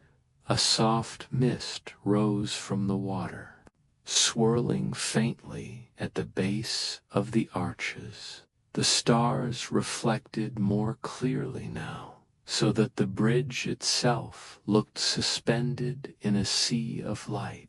The traveler stepped forward slowly, his movements unhurried, as though each pace brought him further into the embrace of dreams. At the far end of the bridge, a stone bench rested against the railing. He sat there, gazing out across the water. The river flowed endlessly, calm and steady, carrying with it the reflections of constellations and the pale glow of the moon. The traveler let the sight sink into him, his breath falling in time with the slow rhythm of the current. Every ripple seemed to whisper, every star seemed to hum, weaving together a song that spoke only of rest and serenity. The bridge stood. As more than stone, it was a thread of time, a gentle connection between past and present, earth and sky, silence and sound. Sitting there, the traveler felt as though he too had become part of that thread, anchored and weightless, steady yet free, held by the simple, enduring calm of the night. In the bridge of stars at Uruk, the treasures of Mesopotamia revealed themselves not in crowns or conquests, but in quiet continuities: the endless river, the patient stone, and the constellations above, all whispering softly to those willing to pause and listen.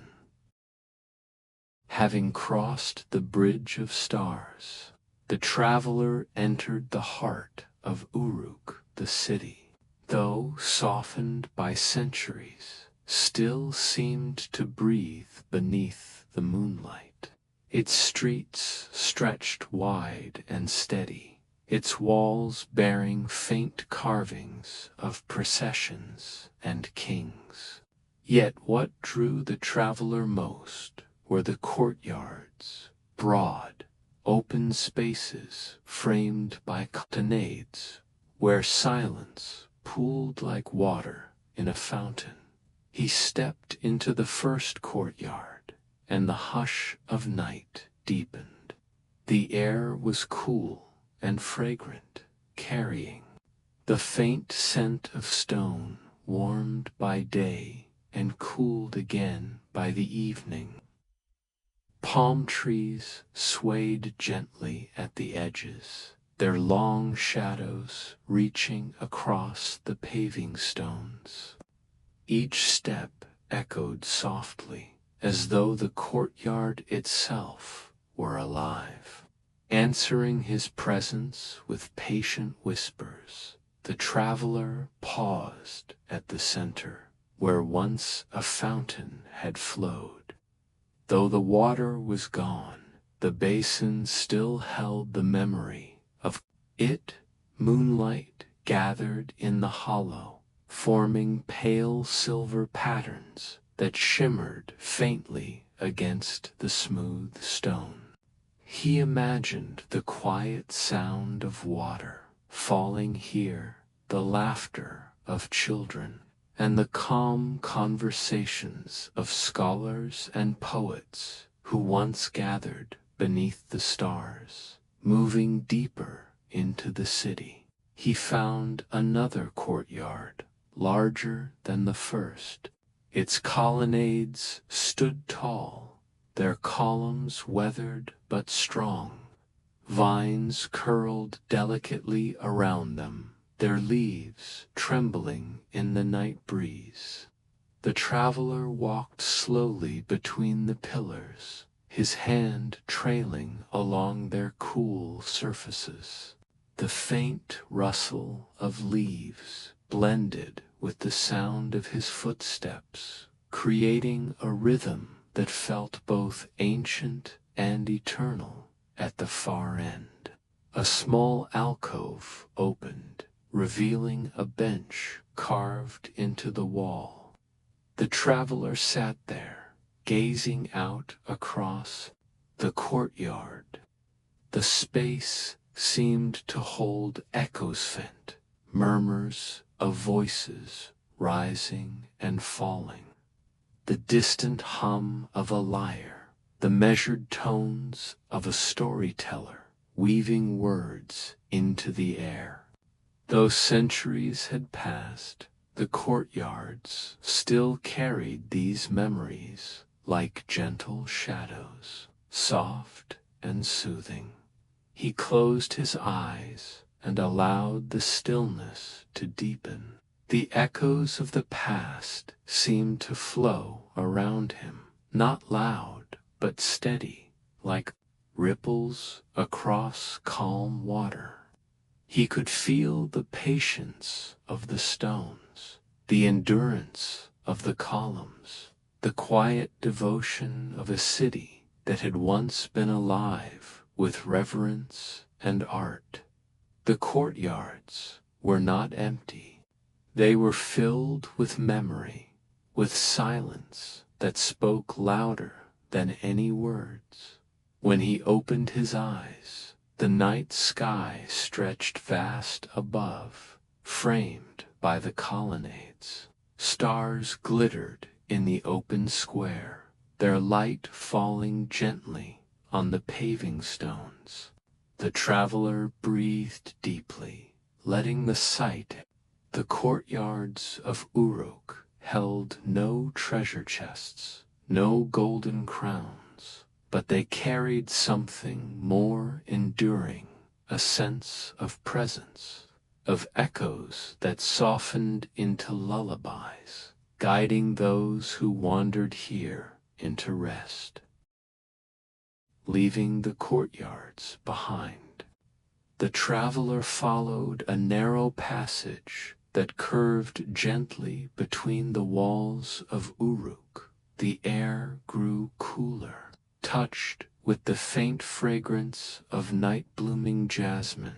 At the end of the passage, he stepped into a vast enclosed garden. Here, under the soft embrace of starlight, statues stood in quiet rows, their forms weathered yet dignified, as if they had been left to dream through the ages. The garden was still, save for the whisper of wind moving through tall grasses. The statues, carved from pale stone, depicted kings with crowns upon their brows, queens draped in flowing robes, and guardians holding staffs or blades now dulled by time. Yet none seemed stern or frightening. In the silver glow of the moon, their features appeared softened, almost tender, as though they were guardians of peace rather than warriors of old. The traveler walked slowly among them, his steps hushed against the mossy ground. Each statue seemed to tell a silent story. One queen held a jar at her side, her gaze directed toward the heavens, as if pouring offerings into the endless sky. A king clasped a scroll against his chest, his expression calm, as though carrying the wisdom of an entire age. Another figure, cloaked and faceless, stood slightly apart, embodying mystery itself. As he wandered deeper, he noticed how vines and flowers had grown gently around the statues. Delicate blooms rested in stone hands, and ivy curled softly around their feet. The garden did not feel abandoned. It felt cared for by time itself, the plants weaving offerings of beauty around the enduring figures. It was as though the earth had taken on the role of priestess, adorning its guardians with green robes and petals. At the center of the garden, a low stone pool reflected the statues in its still surface. The water was clear, holding the stars, like jewels scattered across its dark face. The traveler knelt at the edge and looked into the pool. His reflection mingled with those of the statues, creating the impression that he too was part of this timeless assembly, sharing in their endless vigil beneath the night sky. Sitting at the edge, he listened. Though no voice broke the silence, the garden carried a resonance, a hum that seemed to rise from the statues themselves. It was not a song of grief or triumph, but of steady endurance. These figures had seen the rise and fall of kings, the building and crumbling of walls, yet they remained untroubled, their presence soft and steady. The traveler leaned back against the grass and allowed his gaze to linger on the serene faces of the statues. They seemed to be watching over him, their stillness becoming a gentle shield, a reminder that time itself could cradle as tenderly as it carried away.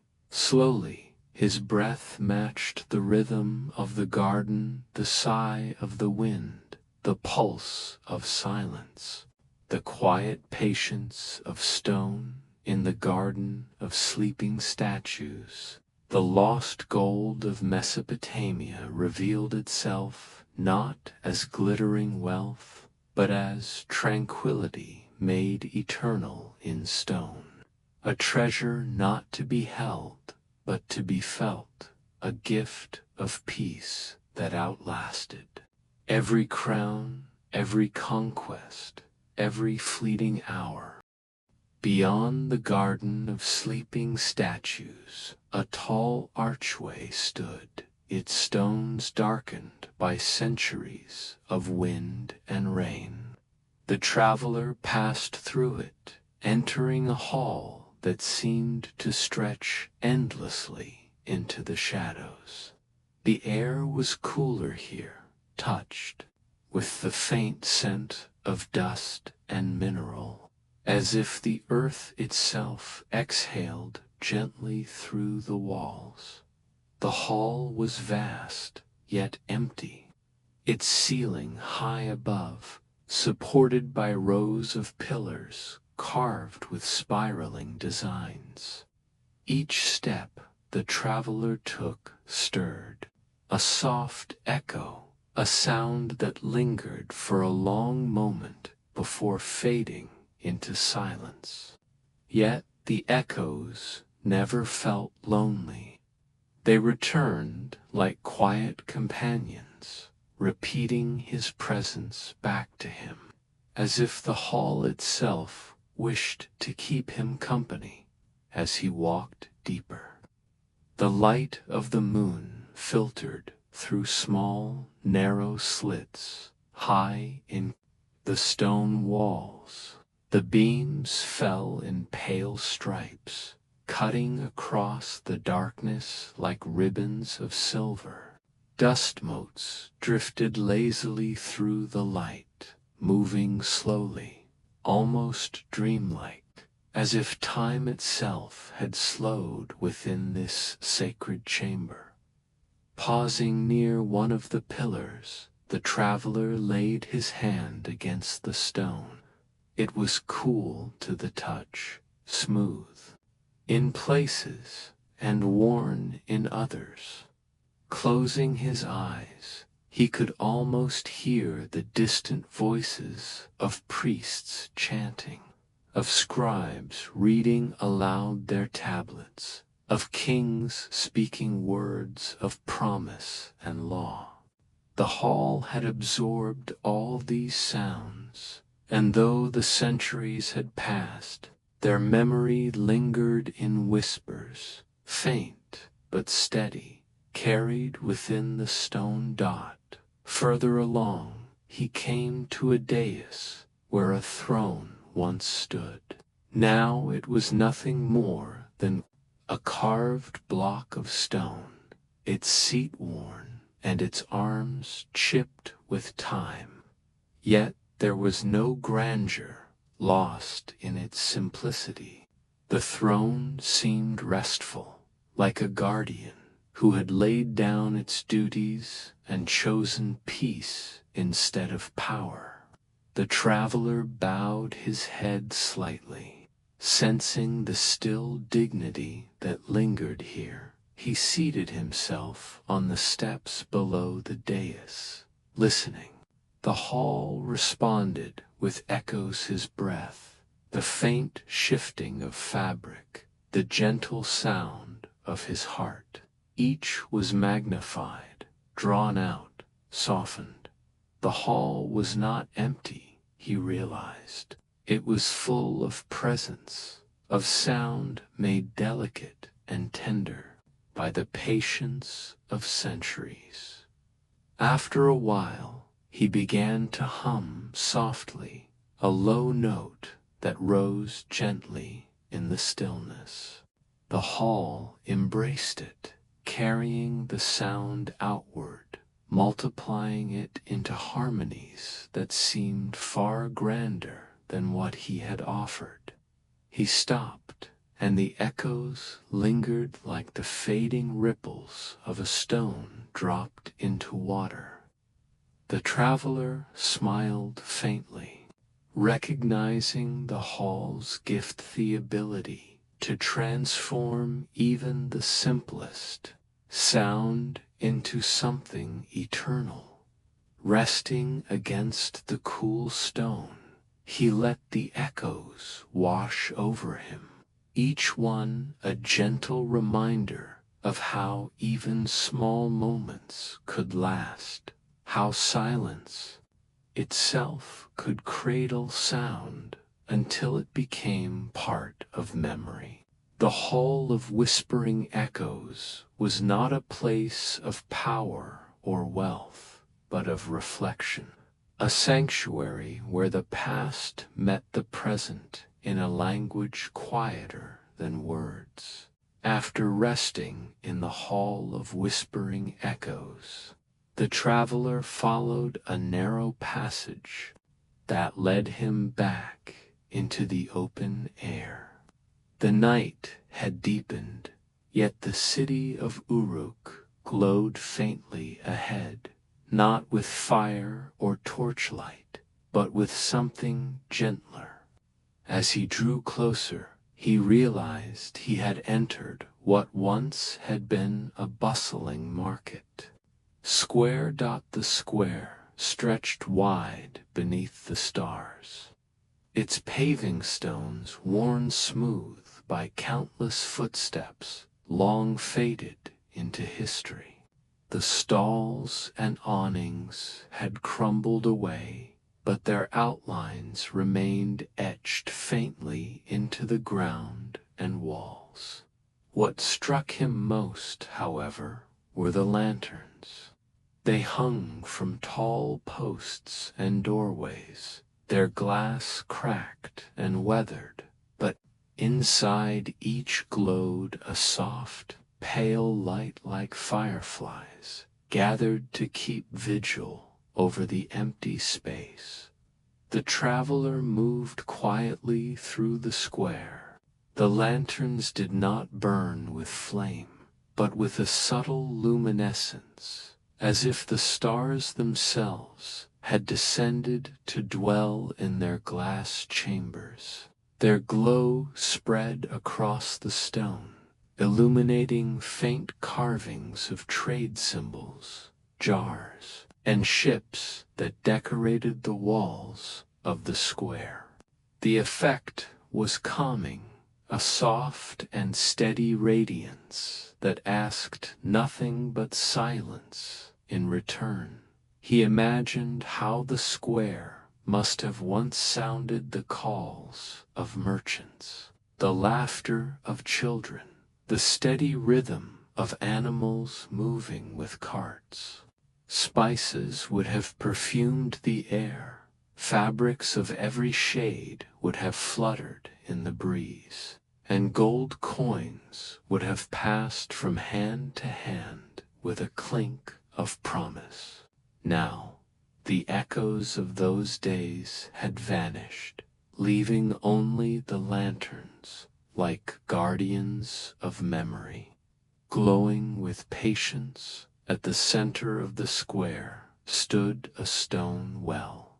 Its rim was worn smooth, and though no water stirred within, the lanterns cast their light upon its depths, making the darkness shimmer faintly. The traveler leaned over and gazed down. For a moment it seemed as though the stars reflected in the lanterns had drifted into the well itself, forming a hidden galaxy beneath the earth.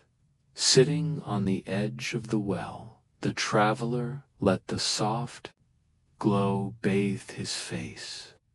The air was quiet, save for the occasional sigh of the night wind passing through the empty stalls.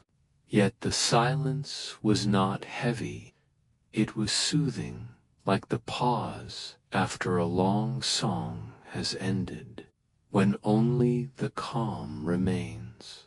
One by one, he imagined the lanterns as souls, each holding the light of someone who had once walked the square, each flame a memory of laughter, of trade, of companionship.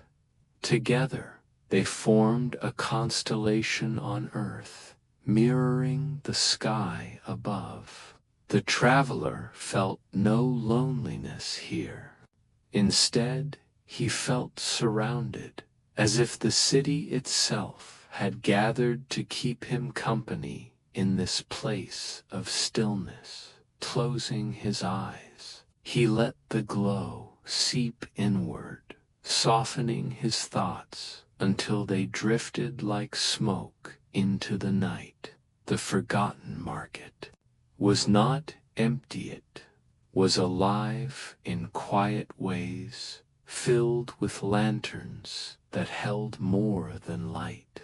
They held presence, patience, and the comfort of knowing that even when the world moves on, small flames of memory endure, glowing gently for those who pause to see beyond the forgotten market. The traveler followed a winding path that led him once more to the river's edge. The water stretched wide and dark, its surface rippling gently beneath the soft pull of the night breeze. Along the banks grew tall reeds, their slender stalks swaying slowly, silvered by the moonlight. Together they moved as though the earth itself were breathing in time with the river. The traveler walked along the shore, his footsteps muffled by soft sand. The sound of the river was steady, a low and endless murmur that seemed to soothe his very bones. At times it lapped gently against the reeds, creating a rhythm like the turning of pages in a book. It was a song without beginning or end, a song that had been sung since the first dawn and would continue long after. As he walked, he noticed how the reeds formed narrow corridors along the banks, their tall bodies bent and straightened with the wind, creating shifting pathways of silver and shadow. He stepped carefully between them, feeling the coolness of dew brush against his hands. The reeds whispered softly, their voices weaving together in a chorus to ancient forewords, deeper into the thickets. He found a small clearing where the river widened into a still pool.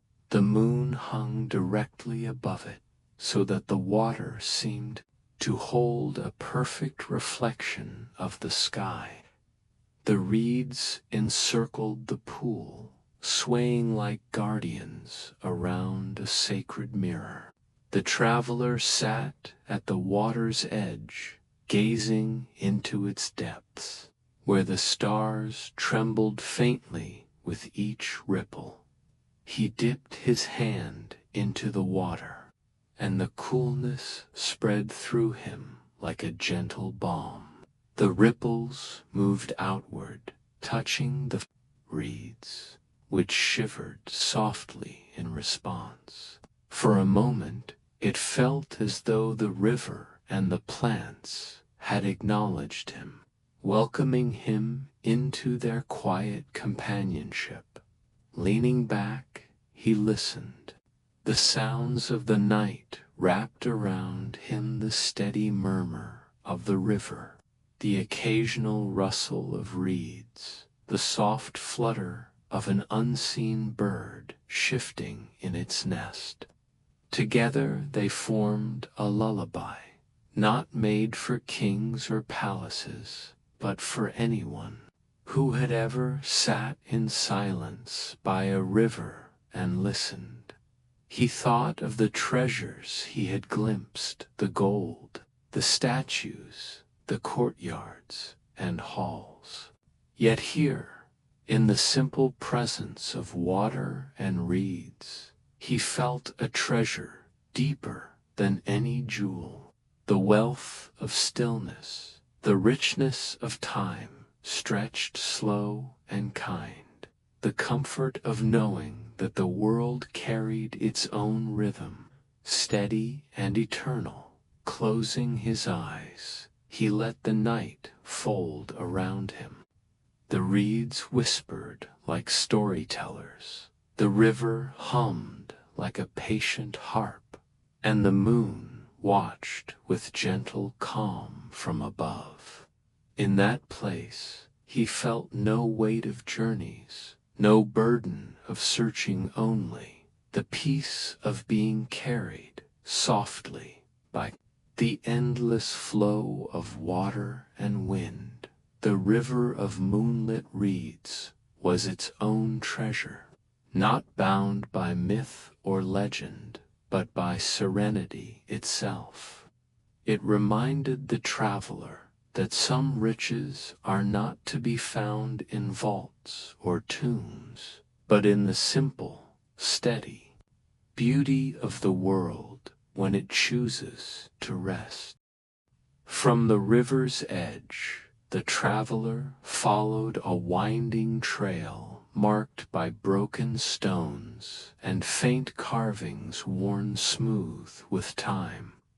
The path led him to the remains of an ancient temple, its pillars rising like quiet sentinels against the star-filled sky.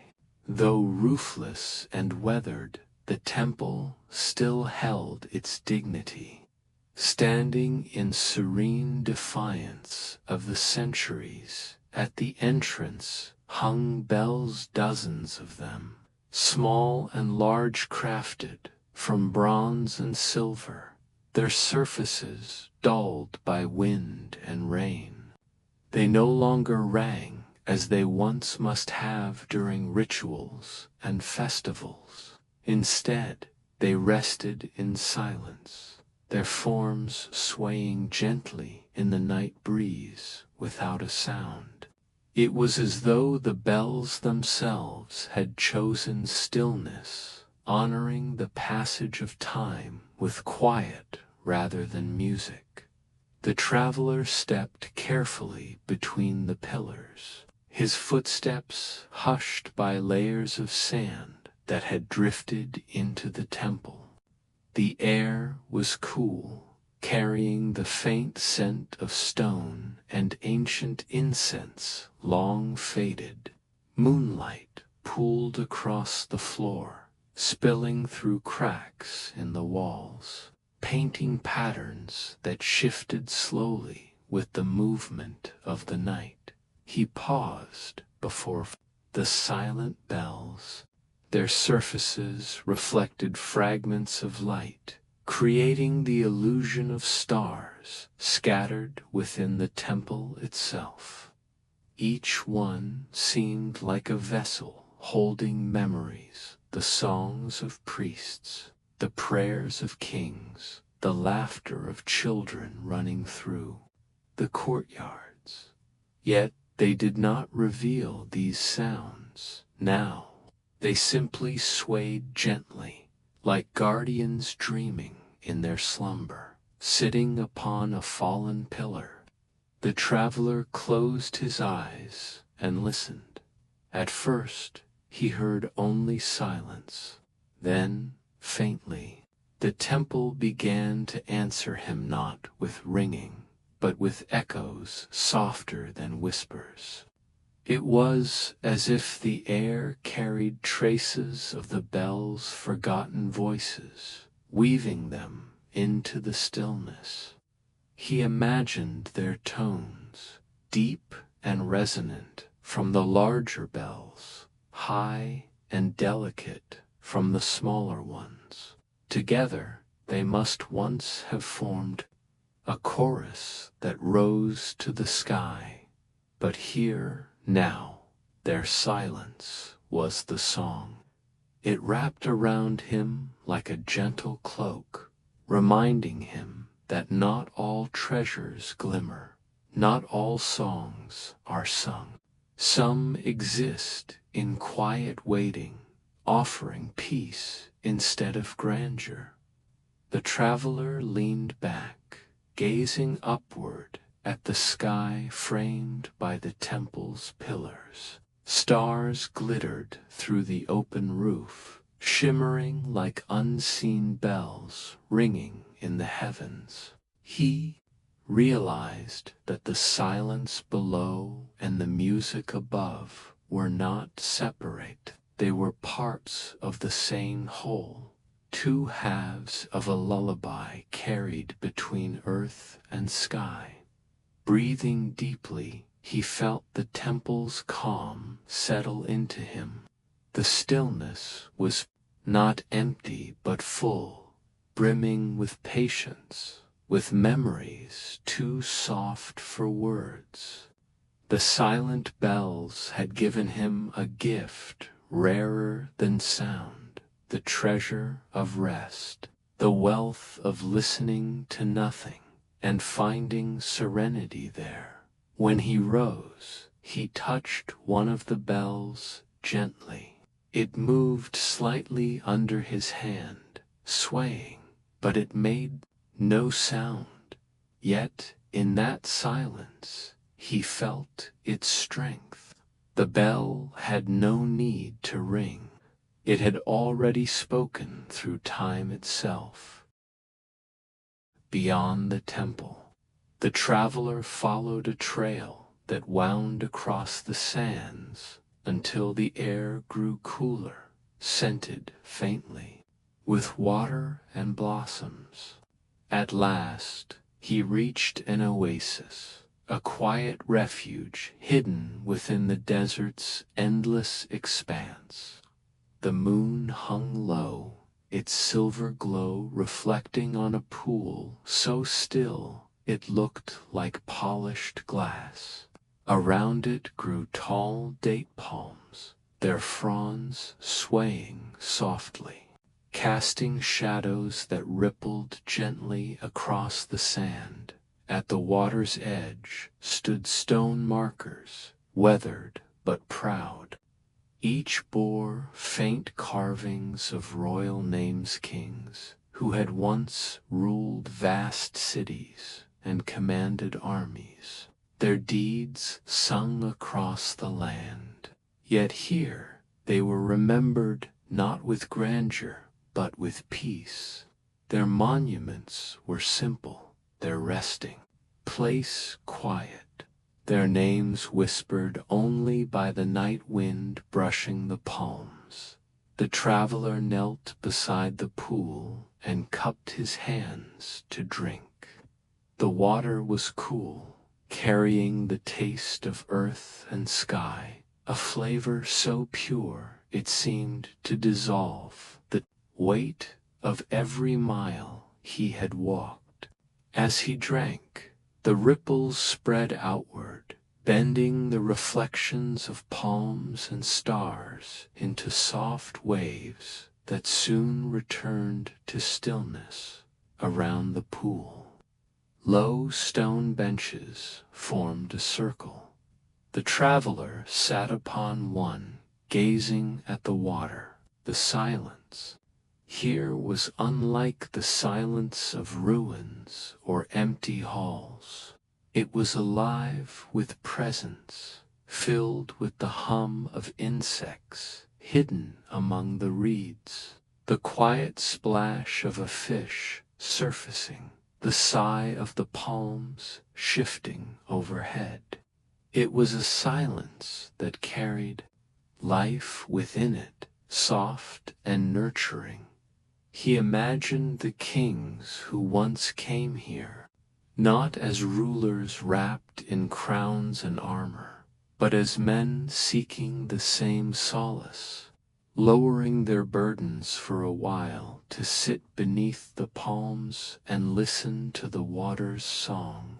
Perhaps they had looked upon the same stars reflected in the pool, finding comfort in knowing that even kings were small beneath the sky's endless dome. The traveler leaned back against the stone, letting his eyes drift upward. The stars shimmered, their light bending slightly through the palms, as though the heavens themselves bowed to touch the oasis. For a moment, the boundaries between sky and water, earth and soul, seemed to dissolve. The pool became a mirror of eternity, holding both the heavens above and the stillness within. The air grew cooler as the night deepened, and the traveler closed his eyes. He could feel the rhythm of the oasis moving through him, the slow breath of the wind, the gentle sway of the palms, the heartbeat of water lying still. Everything here whispered of patience, of the way life continued even when cities fell, of the way kings became memories, and memories became part of the earth itself. The oasis of forgotten kings was not a place of crowns or treasures, but of rest. It carried no noise of conquest, no echo of battle, only the gift of stillness, a reminder that even those who once held power found peace, at last, in silence. From the oasis, the traveler set out once more, following a faint path across the desert sands. The moon guided him, its silver glow stretching long shadows across the dunes. The night was quiet, the air cool and dry, carrying the faint scent of palms left behind. Ahead, a shape began to emerge, slow, steady, and graceful. It was a caravan, but unlike any he had ever seen. Camels moved in a long, unbroken line, their tall figures gliding across the sand with silent steps. Their bells, once meant to chime with each movement, hung still around their necks, glinting faintly in the moonlight, but offering no sound. The caravan moved like a dream, as if carried forward not by weight or burden, but by the soft current of time itself. The traveler watched, entranced, as the camels passed. Each was adorned with faded cloths and ropes, their colors softened by age.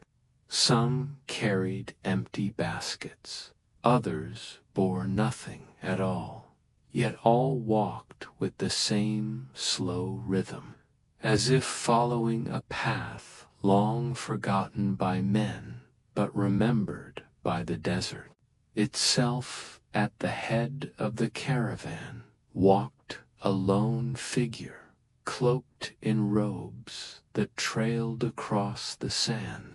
His face was hidden, but his posture was calm, guiding the camels with neither rope nor command.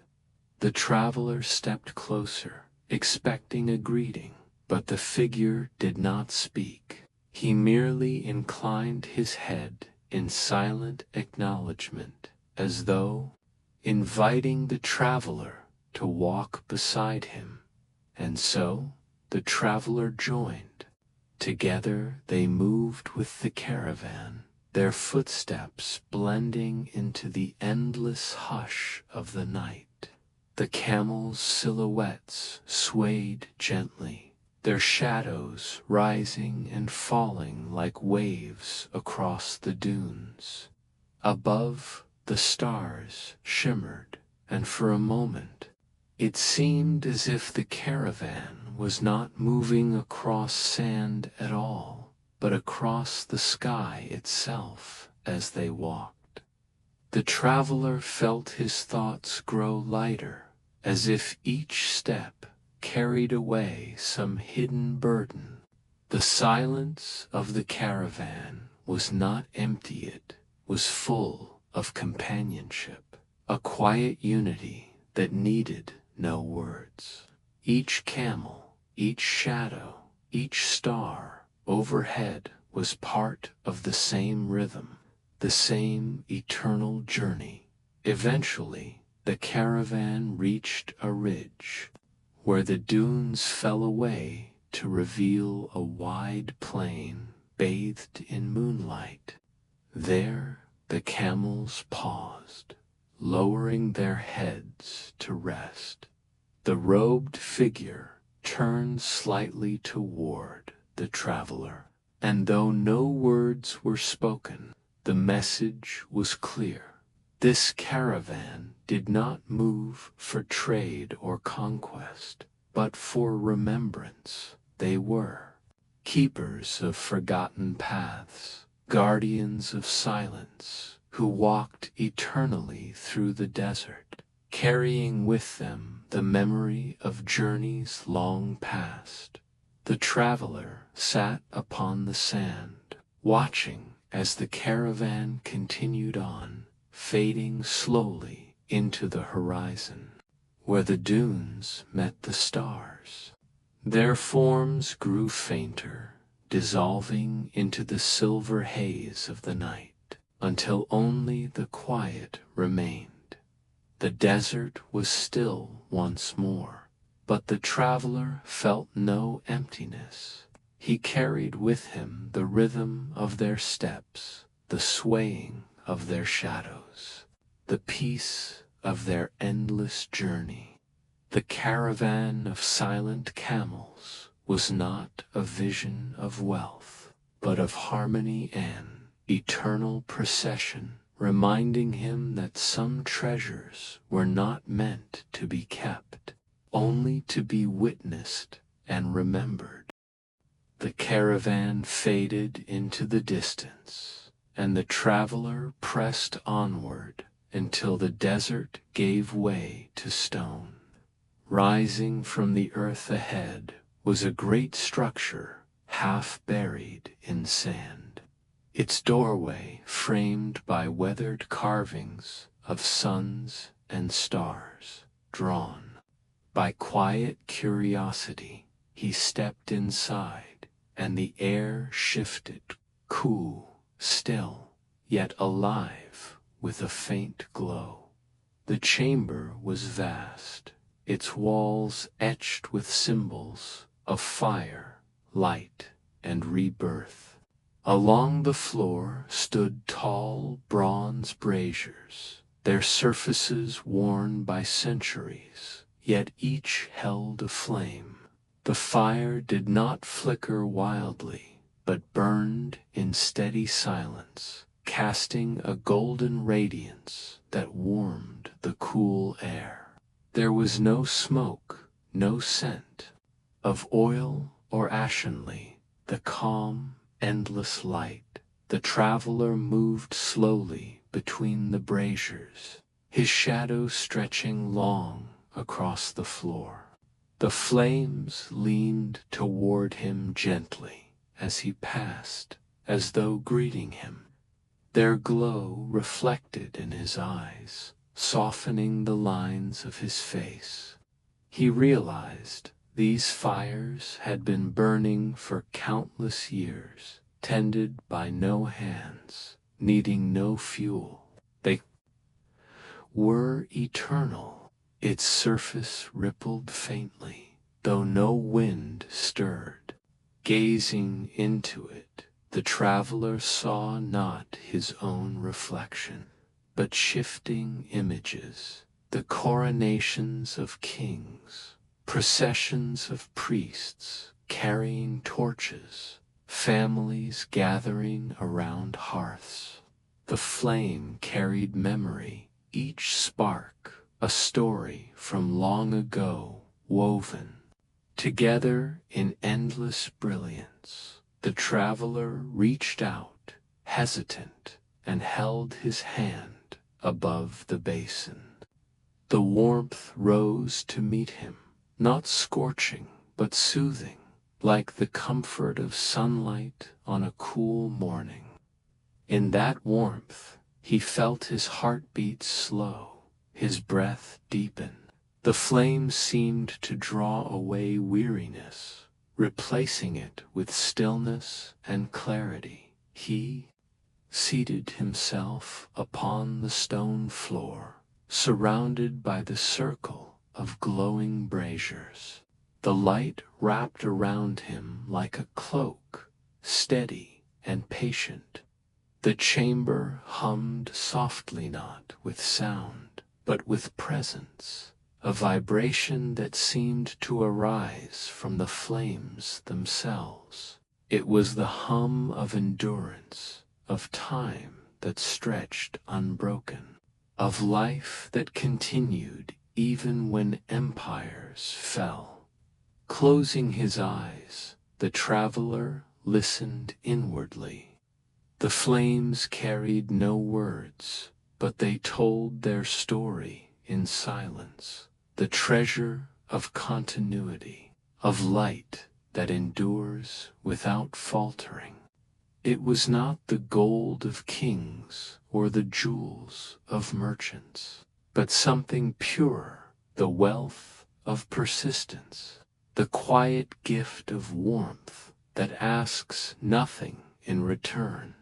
When he opened his eyes again, the flames shimmered calmly, their glow unchanged.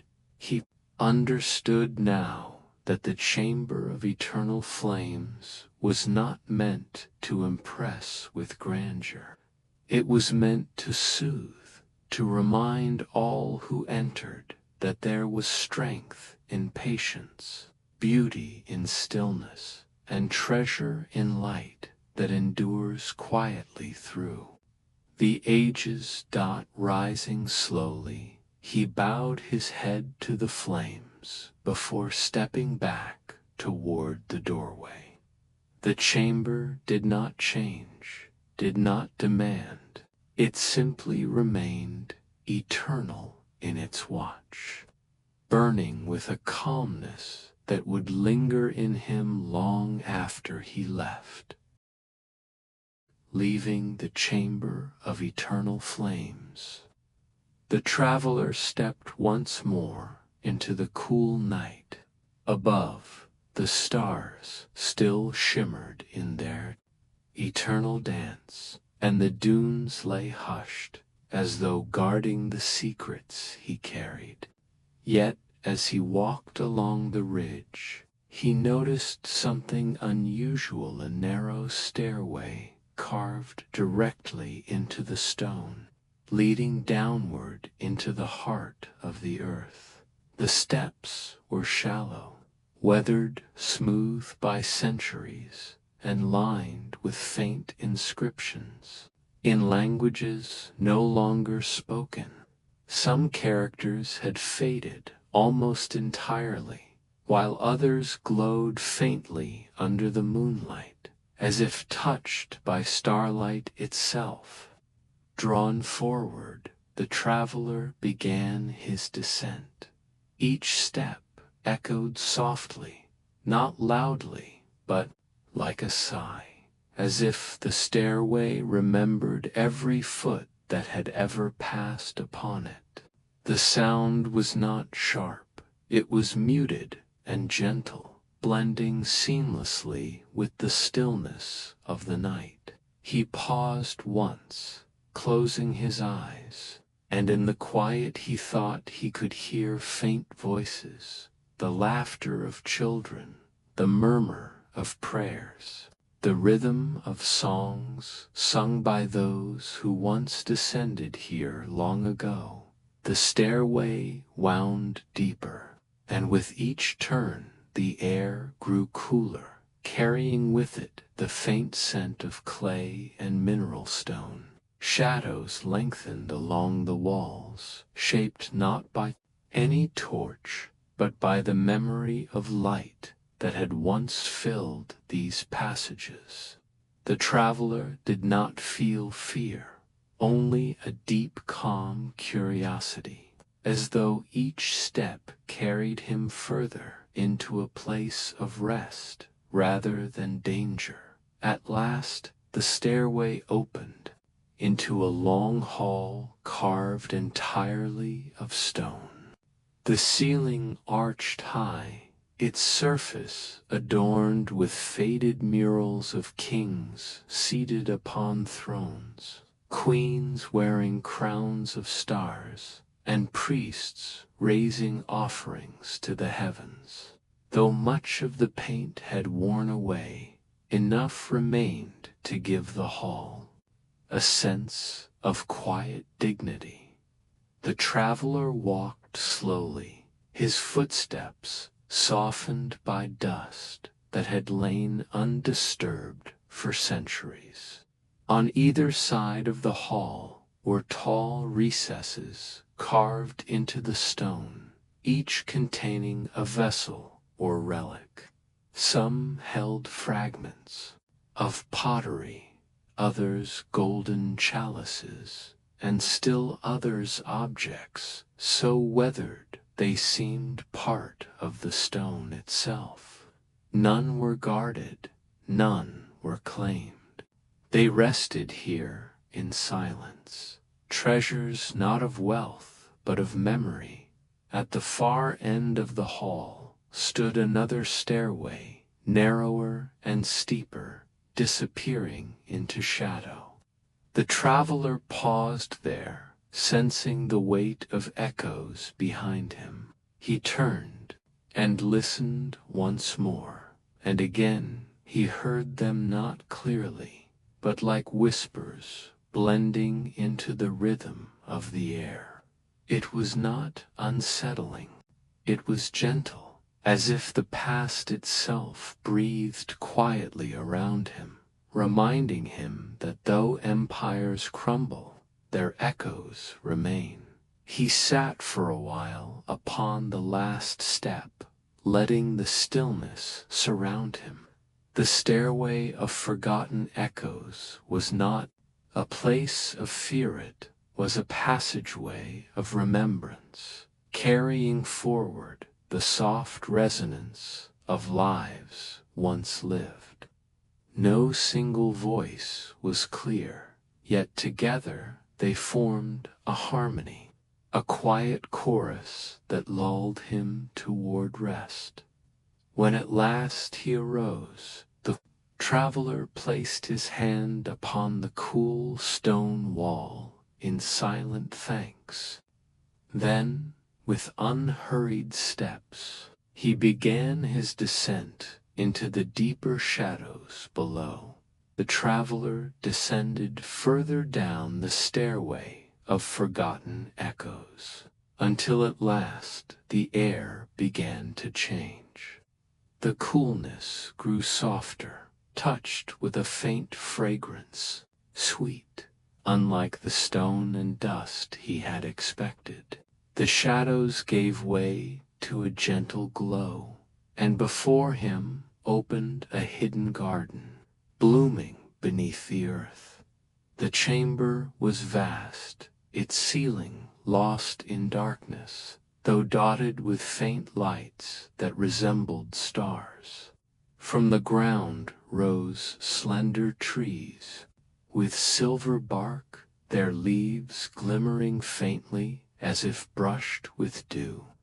Vines of soft green wound along the walls, carrying blossoms that released a delicate perfume into the air.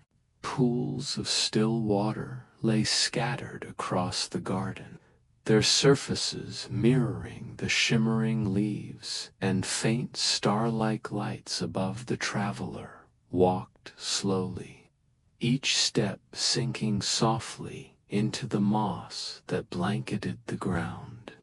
The silence here was deep yet not empty. It was alive with the quiet breathing of nature, with the steady pulse of growth that continued unseen by the world above. He felt his chest loosen, his mind drift, as though the garden itself exhaled peace into his very being. Along the edges of the pools, he noticed flowers that opened as he approached. Their petals, pale as moonlight, spread gently, releasing a faint glow that joined the reflections in the water. Kneeling beside one of the pools, he dipped his hand into the cool surface. Ripples spread outward, carrying the reflected lights into shifting patterns that shimmered like constellations as he lingered. A soft sound arose not from his movement, but from the garden itself. It was a faint rustling, like leaves stirred by a breeze, yet no wind touched the chamber. Instead, the sound seemed to come from the trees themselves, as if they whispered gently among one another. Their voices were not words, but a harmony of presence, reassuring and unhurried. The traveler sat upon a stone near the pool, closing his eyes. The garden's whispers seemed to gather around him, weaving dreams of the world above, fields of grain swaying under the sun, rivers gliding calmly, children laughing in courtyards of ancient cities. Yet here, beneath the earth, all those memories rested quietly, preserved in the soil and in the roots that twined unseen beneath his feet. After a time, he rose and followed a path that wound between the trees. At its center, he found a fountain carved of white stone, its water flowing in silence, falling into a basin where lilies drifted. Around the fountain lay small benches, as though this garden had once been a place where kings and queens retreated not to rule, but to rest. The traveler lowered himself onto one of the benches.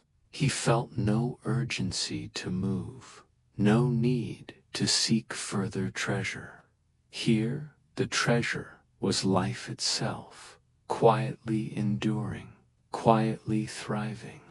The garden beneath the earth reminded him that beauty did not need sunlight to flourish. It could bloom even in silence, even in hidden places. When he finally rose again, the fragrance of the blossoms lingered with him, woven into his breath. The path continued, leading deeper into mystery, but the memory of the hidden garden would remain a secret sanctuary carved from silence, carrying the promise of peace wherever he journeyed next. Leaving the garden beneath the earth, the traveler followed a narrow archway that led into a darker passage. The fragrance of blossoms faded slowly behind him, replaced by a deeper, cooler silence.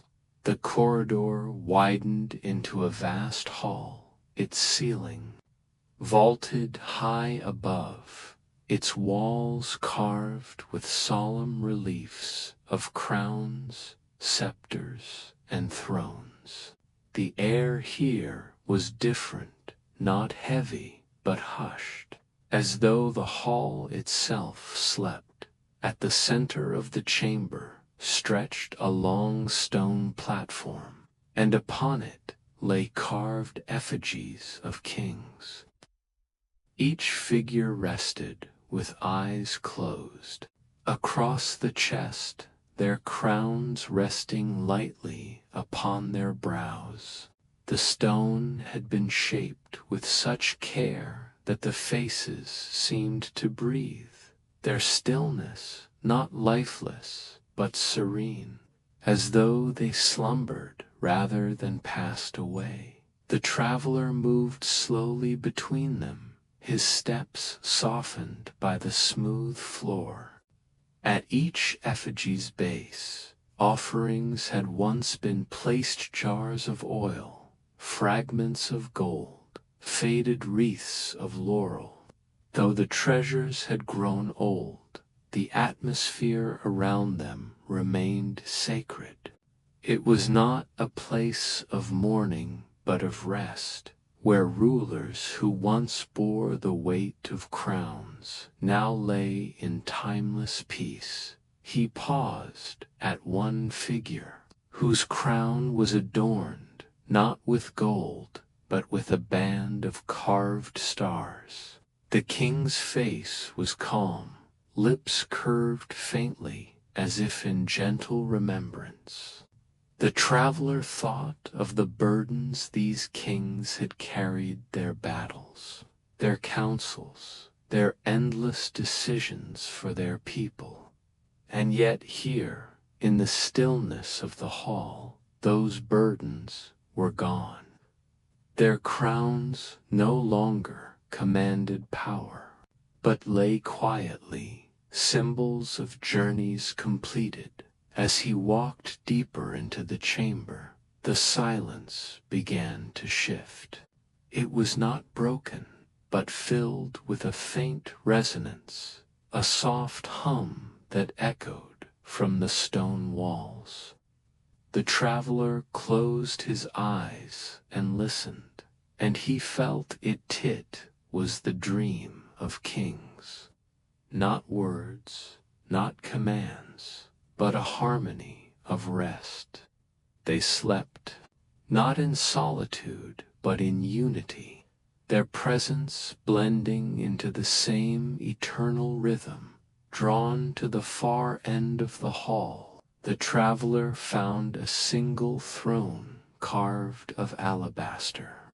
It was unoccupied, its surface cool and luminous in the faint glow that seemed to radiate from nowhere. He approached slowly, sensing that the throne was not meant for rule, but for reflection. It was left empty to remind all who entered that kingship was a season, not an eternity. Even the greatest of rulers must one day step aside into the quiet. The traveler seated himself upon the steps before the throne, not daring to touch its seat. He breathed deeply, letting the hall's stillness seep into him. Around him, the sleeping kings lay in their timeless rest, their presence surrounding him like a protective embrace. The weight of the hall was not heavy, but light, as though it carried him gently upon the tide of memory. When he rose again, he placed his hand lightly on the cool stone of the throne's step, offering silent gratitude. Then, with unhurried steps, he left the hall, carrying with him the wisdom it had whispered, that even power finds peace, and that in the end, rest is the truest crown. Beyond the hall of sleeping kings, the traveler found another passage sloping gently downward. The air grew cooler, touched with faint dampness. Soon the walls opened to reveal a wide cavern where water glimmered in the dim light. A river wound slowly through the chamber, its surface smooth as glass, moving in silence so deep it seemed the water itself was dreaming. The river stretched beyond sight, its banks lined with pale stone that shimmered faintly under the glow of unseen light. Small lilies drifted upon the surface, their petals luminous, glowing faintly with hues of silver and blue. The current was steady but slow, carrying the blossoms onward with unhurried grace. The traveler knelt at the water's edge and dipped his hand into the stream. The touch was cool, gentle, as if the river itself welcomed him. When he drew his hand back, the water clung like dew before slipping away, leaving only a trace of calmness upon his skin. It was not an ordinary river. It seemed to carry not just water, but time flowing without sound, eternal and unbroken. A narrow boat rested upon the bank, carved of dark wood, smoothed by age. No oars lay within, yet it seemed ready, waiting. With quiet trust, the traveler stepped inside. The boat shifted softly, then began to move on its own, gliding with the current. He sat in stillness, watching the cavern drift slowly by. Stalactites hung above like frozen stars, their tips dripping faint drops that rippled briefly upon the river's surface. Yet even those ripples were absorbed gently, leaving no disturbance. Behind, the water carried everything forward, smoothing every motion, every sound into peace as the boat drifted. The traveler noticed shapes along the bank, stone carvings of figures standing with hands raised in blessing. Some were kings, others priests, others ordinary men and women, their faces worn but serene. They seemed to watch over the river, guiding it, or perhaps guarding it. Their presence was not imposing, but reassuring, as if reminding him that countless souls had once trusted this current. The traveler leaned back in the boat, letting his eyes half close. The silence of the river was deep, like the hush that lingers just before sleep. It wrapped around him, carrying away the weight of thought. He breathed slowly, each exhale melting into the rhythm of the current. The river's flow was not hurried, not demanding. It was eternal patience, a gentle reminder that everything moves forward in its time, after what felt like both moments and hours. The boat drifted to another shore, where the stone rose into a broad landing. The traveler stepped out, placing his feet once more upon the cool earth. Behind him, the boat drifted away on its own, carried into the endless distance. He turned toward the path ahead, and for a moment glanced back at the silent river. Its current shimmered, carrying lilies into the unseen depths, eternal and calm. He bowed his head slightly in silent gratitude. The river of silent currents had shown him a treasure beyond gold, a glimpse of time flowing peacefully, unbroken forever. From the landing of the silent river, the traveler followed a winding passage that curved upward through the stone. The air grew lighter, carrying a faint shimmer as though dusted with silver. Soon the corridor opened into a vast chamber, unlike any he had yet seen. The walls were lined with tall slabs of polished stone, so smooth they reflected like mirrors. They caught the faint glow of hidden crystals in the ceiling, scattering the light into shifting patterns across the floor. Each reflection seemed to move gently, as though touched by an unseen tide.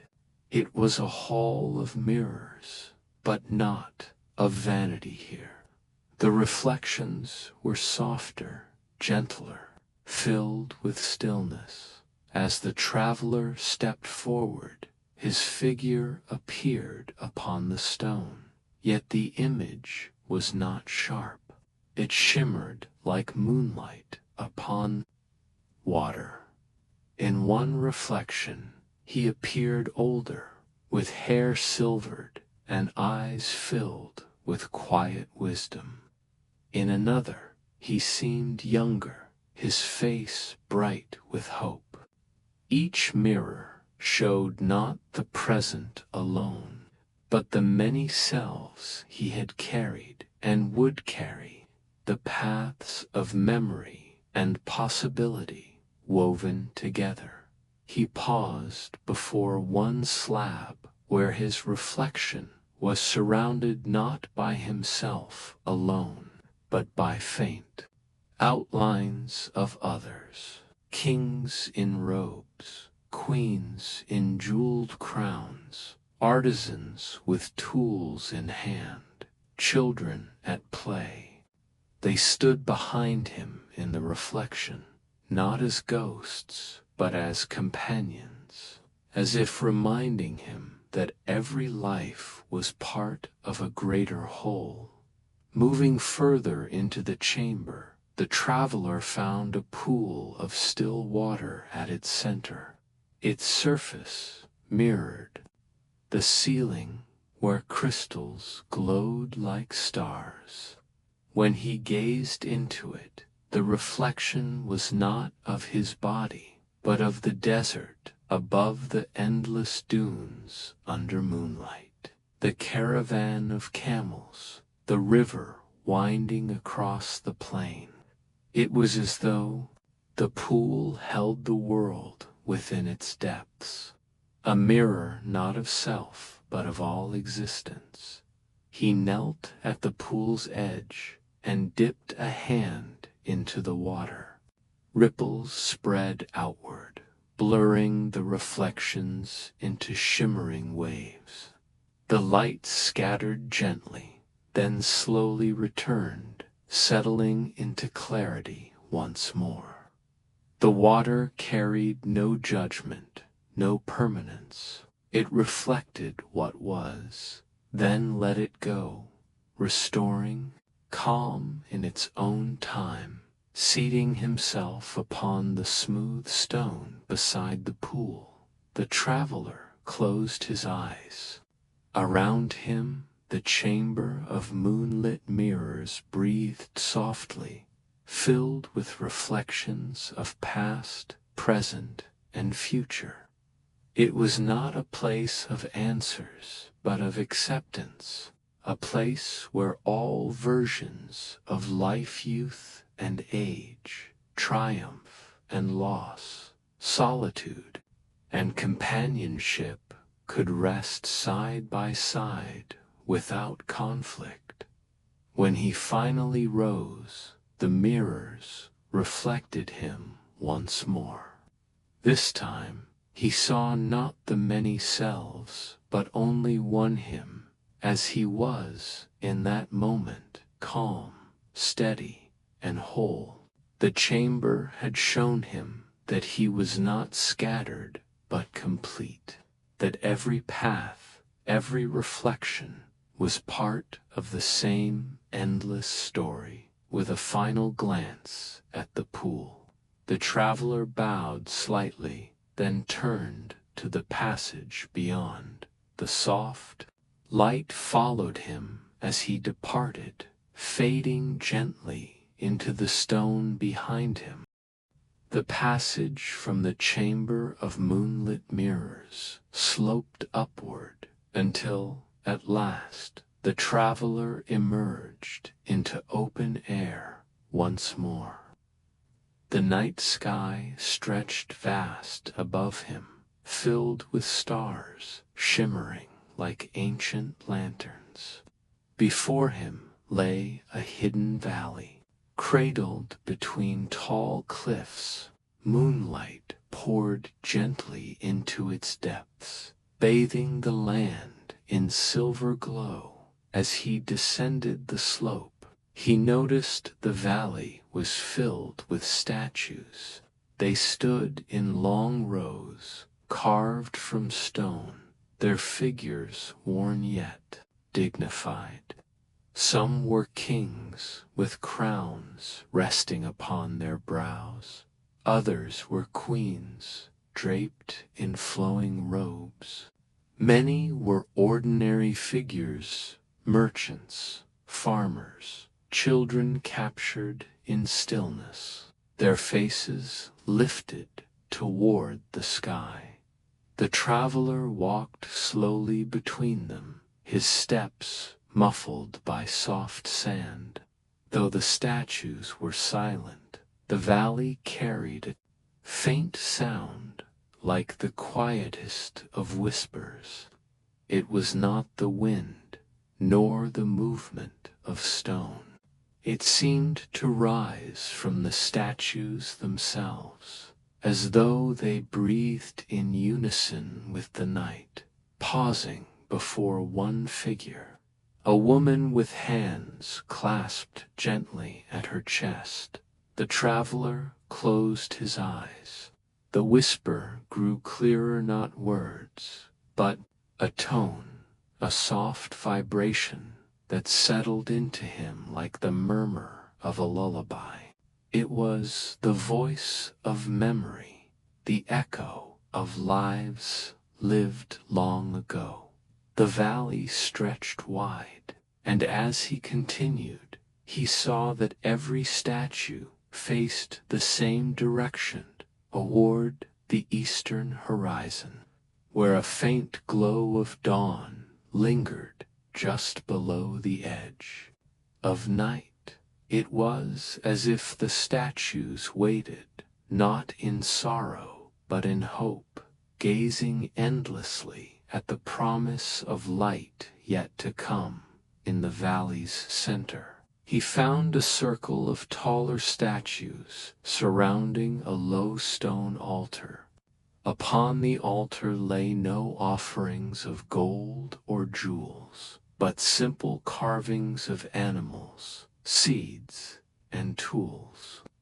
They were tokens of life itself, left here by hands that wished to honor not power, but the daily rhythm of existence. The traveler seated himself at the altar's edge. Around him, the statues seemed to lean closer, their whispers blending together into a chorus of calm. He felt no loneliness here, only the quiet company of those who had come before. The valley was not a place of mourning, but of remembrance, where the presence of countless lives endured like soft starlight across the centuries. As the night deepened, the traveler gazed upward. The stars above mirrored the statues below, countless, steady, and patient. It struck him that both sky and stone carried the same truth, that every life, however brief, left a mark that endured, whispering into eternity. Rising slowly, he bowed his head to the circle of statues. Their whispers did not follow him, but their calm presence lingered within, carried like a gentle hum in his chest. At the far side of the valley, a narrow path wound upward once more.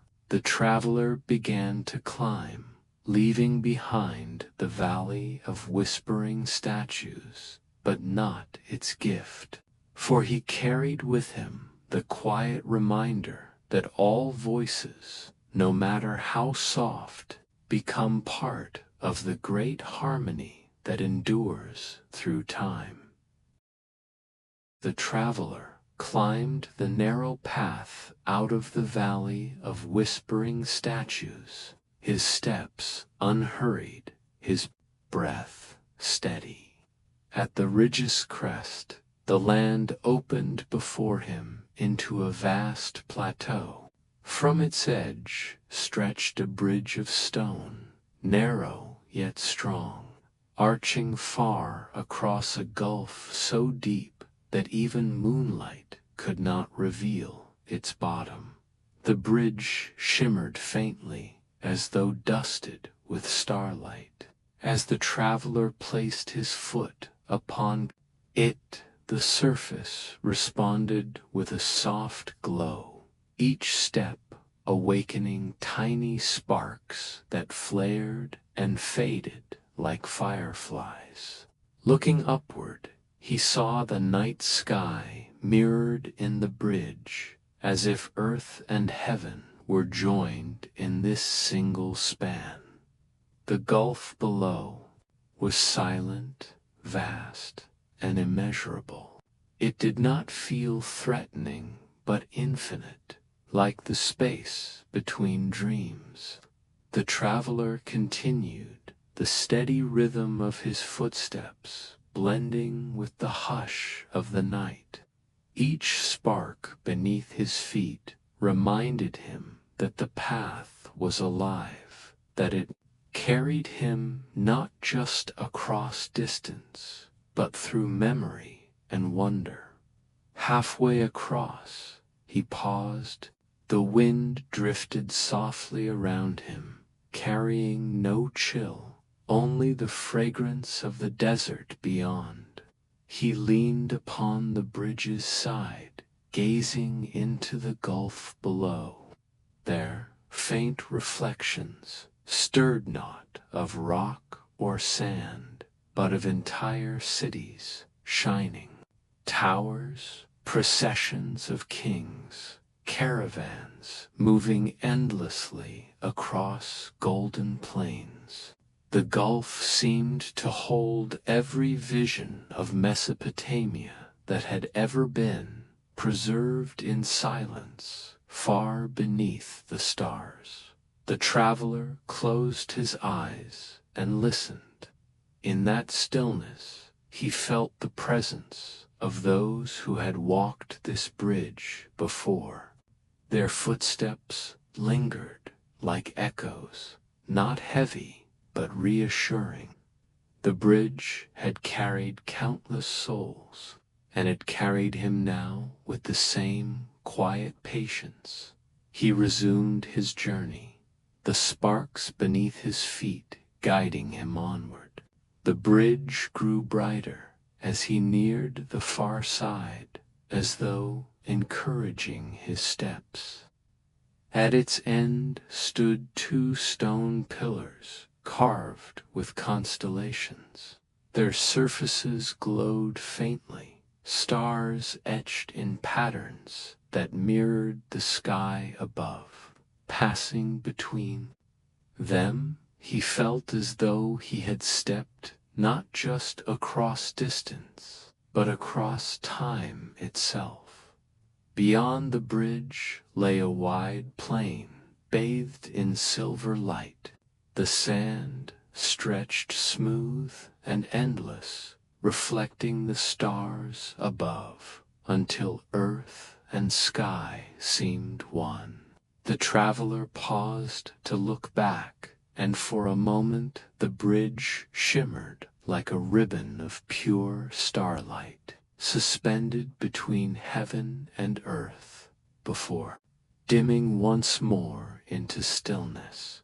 He bowed his head, whispering silent thanks to the path that had carried him. Then, turning toward the plain, he walked onward, the stars overhead guiding him like ancient companions. The bridge of endless stars faded behind him, but its gift remained, the calm certainty that every step, however small, was part of something vast and eternal. In the hush of the desert night, he carried that truth with him, a treasure brighter than any gold. Stepping down from the starlit bridge, the traveler entered a desert unlike any he had seen before. The sand beneath his feet shimmered not with gold, but with silver light, glowing faintly under the vast sky. Each grain seemed touched by moonlight, creating a sea of pale radiance that stretched as far as the eye could wander. The night was calm, and the desert sang its own lullaby, a faint hum carried by the breeze, soft as the hush of waves upon a distant shore. The traveler moved gently through this sea of silver, each step sinking slightly, leaving behind footprints that sparkled, before fading slowly into the glow dot. As he walked, he noticed that the desert was not empty. Shapes rose from the sand-slow dunes, curved like sleeping giants, and in their hollows rested pools of still water, shining with reflections of the stars above. Around these pools grew tall reeds that swayed though no wind touched them, their whispers weaving into the desert's song. The traveler paused by one pool, kneeling to see his reflection. But the water did not return. His face alone it showed him scenes of ancient caravans moving through the desert, their camels draped in silks and their riders crowned with jewels. He watched silently as the vision passed, the pool returning to calm once more. It seemed this silver desert remembered everything that crossed its sands, holding each image like a dream. The air here carried no weight of heat or thirst. It was gentle, cool, and filled with a serenity that eased the traveler's heart. He continued onward, guided by the faint glow of a distant ridge. As he walked, the sands themselves began to shift in subtle patterns, forming ripples that resembled waves frozen in time. They gleamed softly, as if the desert itself were a great ocean of light dot. Far ahead, the traveler saw shapes rising from the sands. At first they seemed like dunes, but as he drew closer, he realized they were colossal sculptures, lions, eagles, and bulls carved not from stone, but formed entirely of glimmering sand. Their figures shimmered gently, never still, as though they were half alive, held together by the quiet breath of the desert. The traveler stood before the lion, its head lifted proudly toward the stars. Though it did not move, he felt a presence within it, calm and steady.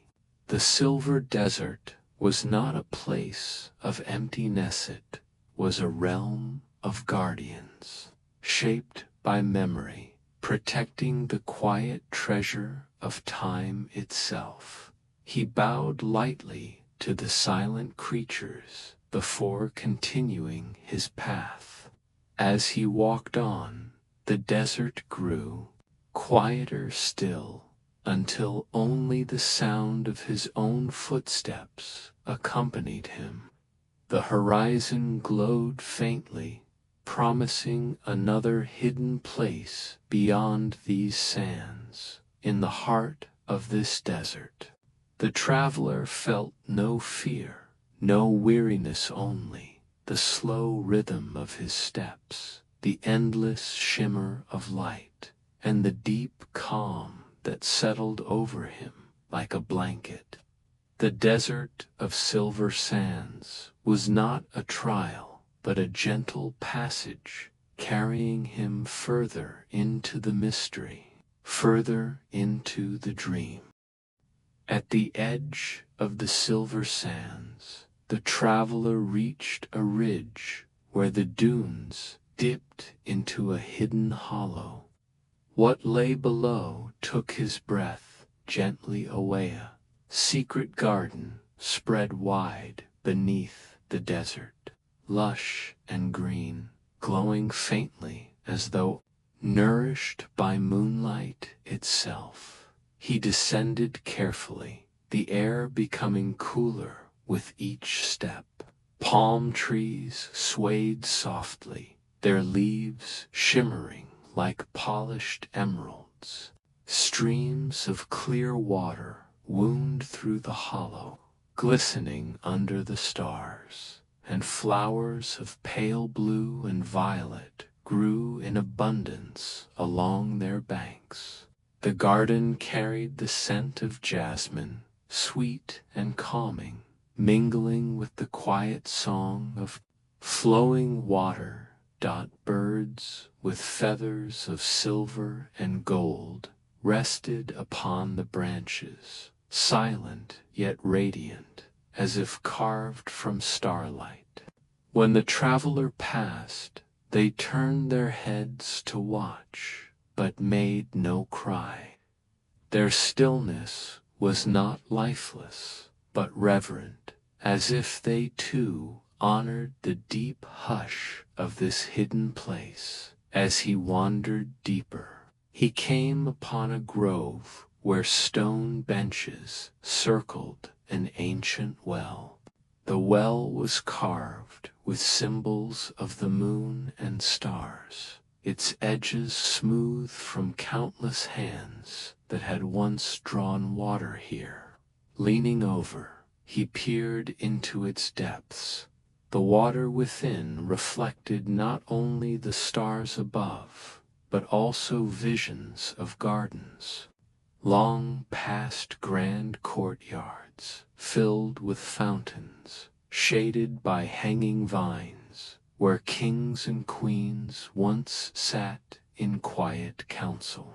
The image rippled gently, then faded, leaving only the calm surface once more. The well seemed to carry within it every garden that had ever bloomed in this land, preserving them like memories in water. Seated upon one of the stone benches, the traveler closed his eyes. The sound of the stream, the perfume of blossoms, and the cool air of the grove blended into a single harmony. He felt the garden drawing away the weight of his journey, leaving behind a deep peace, as if he himself were part of its eternal stillness. When he opened his eyes again, he saw that the flowers nearest to him had opened wider, their petals glowing faintly as though touched by his presence. The garden responded not to demand, but to quietness, blooming more fully when met with calm. Beyond the grove, the traveler followed the stream until it led him to a stone arch draped with vines. Beyond the arch lay another path, climbing upward, once again toward the desert above. He paused at the threshold, turning once more to look upon the garden, its still pools, its silent birds, its glowing blossoms seemed to whisper a promise of renewal, a reminder that even in the most hidden of places, life continues to flourish. With a gentle bow, he stepped through the arch, carrying with him the garden's gift, the knowledge that peace is not found by seeking, but by pausing long enough to let it bloom around you. The silver sands awaited him once more, shimmering beneath the stars, but he no longer felt them as endless or empty. He had walked through their secret heart and found within it a sanctuary eternal. The traveler climbed once more from the hidden garden, stepping onto a high dune that rose above the silver sands. There, upon the horizon, he saw a structure unlike any he had yet encountered, a solitary tower rising from the desert, its surface gleaming faintly as though polished by centuries of wind. At its crown burned flames that gave no heat and no smoke, their light steady and silent beneath the night sky. Drawn gently onward, he crossed the glowing sands until he reached the tower's base. Its doorway was tall and arched, carved with patterns of fire that seemed to ripple even in stone. He placed his hand upon the surface, and the door yielded without resistance, opening into a spiral stair that wound upward in endless turns. Inside, the air was still, yet faintly perfumed with cedar and myrrh, the scents of old rituals. The traveler ascended slowly, his footsteps soft against the worn stone steps. Along the inner walls, he noticed murals faintly illuminated by the glow of the flame above. They told stories of kings who once carried torches into battle, of priestesses who guarded sacred fires, and of families who gathered around hearths that never died. With each turn of the stair, the traveler felt lighter, as though the tower itself drew from him the weight of time. At last, he emerged into the chamber of the crown. The flames he had seen from afar now surrounded him, rising from tall bronze bowls set at the chamber's edges. They flickered and danced without sound, casting gentle light that warmed the spirit but not the skin. At the chamber's center stood a crystal pedestal, and within it glowed a smaller flame, steady as a heartbeat. The traveler approached slowly. The small flame pulsed softly, its rhythm calm and reassuring, as though it breathed with him. He gazed into it, expecting fire's restless dance, but instead he saw stillness images within the flame of families gathered, kings resting in quiet dignity, children asleep beneath the watch of gentle parents.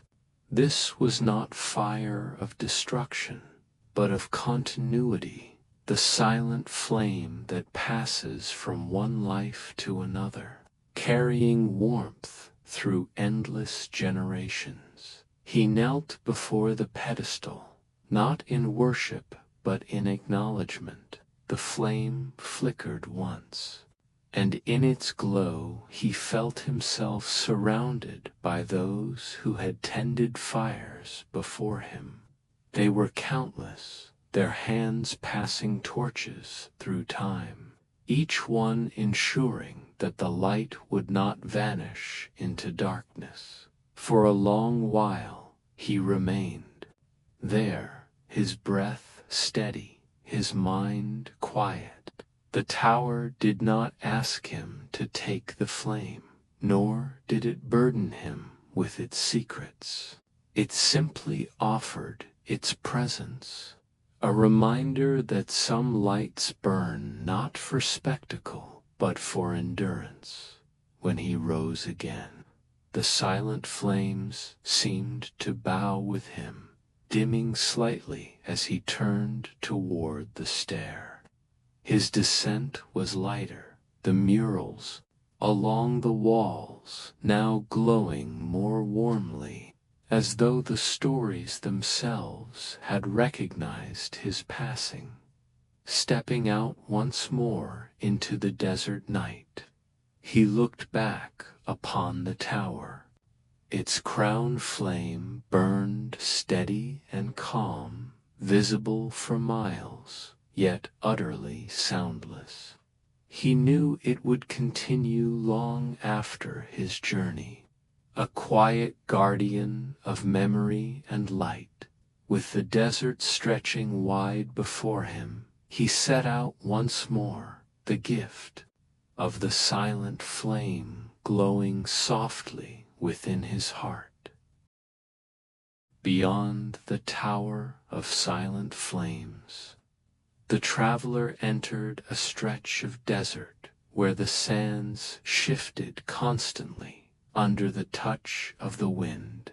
Yet this was no ordinary wind, carried with it a voice, soft and melodic, as though the air itself remembered all that had passed across these lands. At first the sound was faint, like distant sighs, but as he walked further, it grew clearer, forming patterns of tone that rose and fell like a lullaby.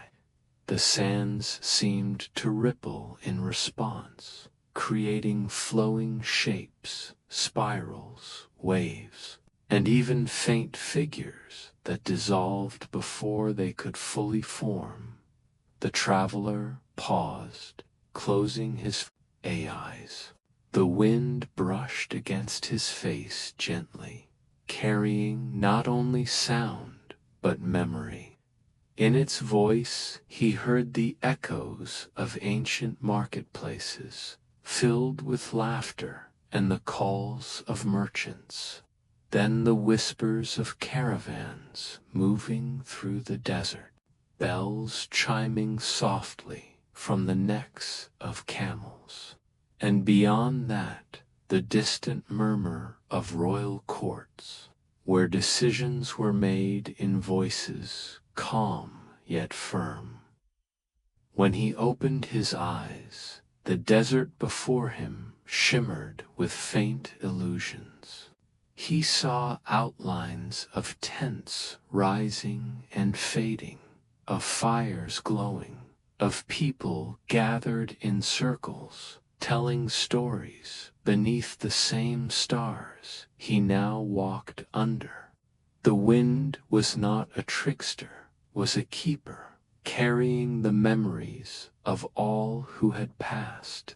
This way the traveler walked onward, his pace unhurried, allowing the voices to wash over him like a tide. Some spoke of triumph, others of sorrow, but none lingered with heaviness. Each memory drifted like sand through open hands, acknowledged and released. After some time, the wind shifted, guiding him toward a low dune where stones were half buried in the sand. Approaching, he saw that they formed a circle, weathered but still standing. At the circle's center lay a single carved tablet, its surface etched with spirals and flowing lines. As the wind swept across it, the lines glowed faintly, and the traveler realized it was a map not of places, but of voices. Each spiral represented the path of memory, how it swirled and returned, how no voice was truly lost. He traced the patterns gently with his fingers, and as he did, the wind calmed, as though pausing to listen. For a moment, the desert fell utterly silent. Then, with a breath as soft as a sigh, the wind returned, carrying with it not distant voices, but a single tone, deep and resonant.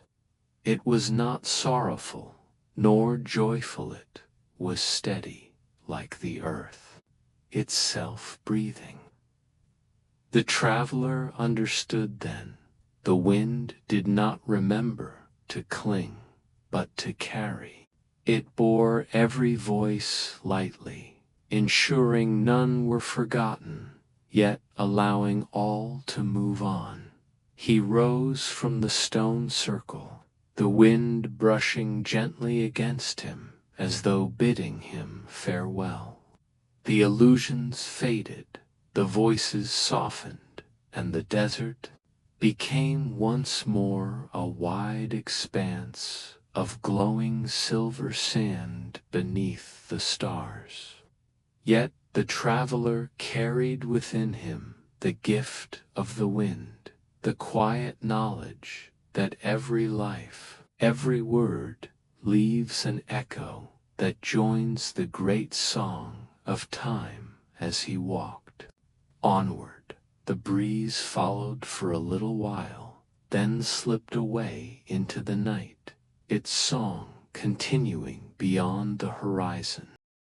Beyond the desert of whispering winds, the traveler came upon a vast hollow where the sands gave way to water.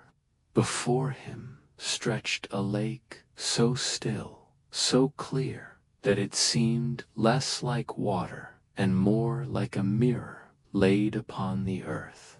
The night sky shimmered upon its surface, but what caught his gaze most was the moon reflected not once, but many times.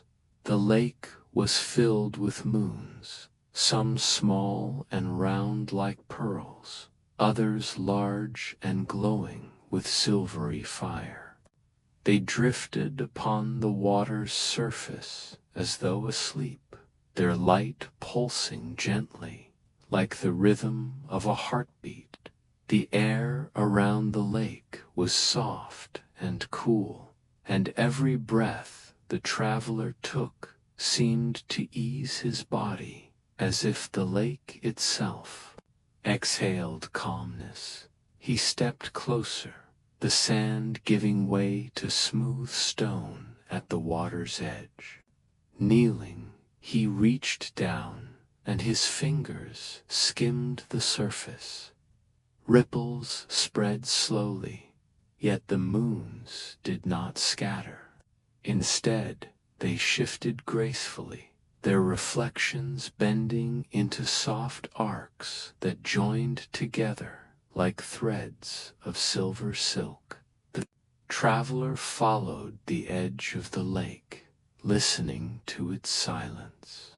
Now and then he thought he heard faint music rising from the water, a sound not made by instruments, but by the very movement of light across its depths. It was like a lullaby sung by the stars themselves, gentle and endless. On the far side of the lake, he found a stone pier stretching out into the water. Its surface was worn smooth, and along its edges grew clusters of pale lotuses, their petals glowing faintly blue. The traveler walked slowly along the pier, each step taking him deeper into the sea of moons.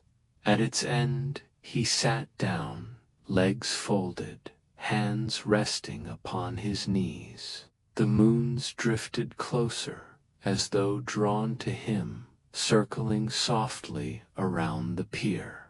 One by one, their light reflected in his eyes, until it seemed he too carried their glow within.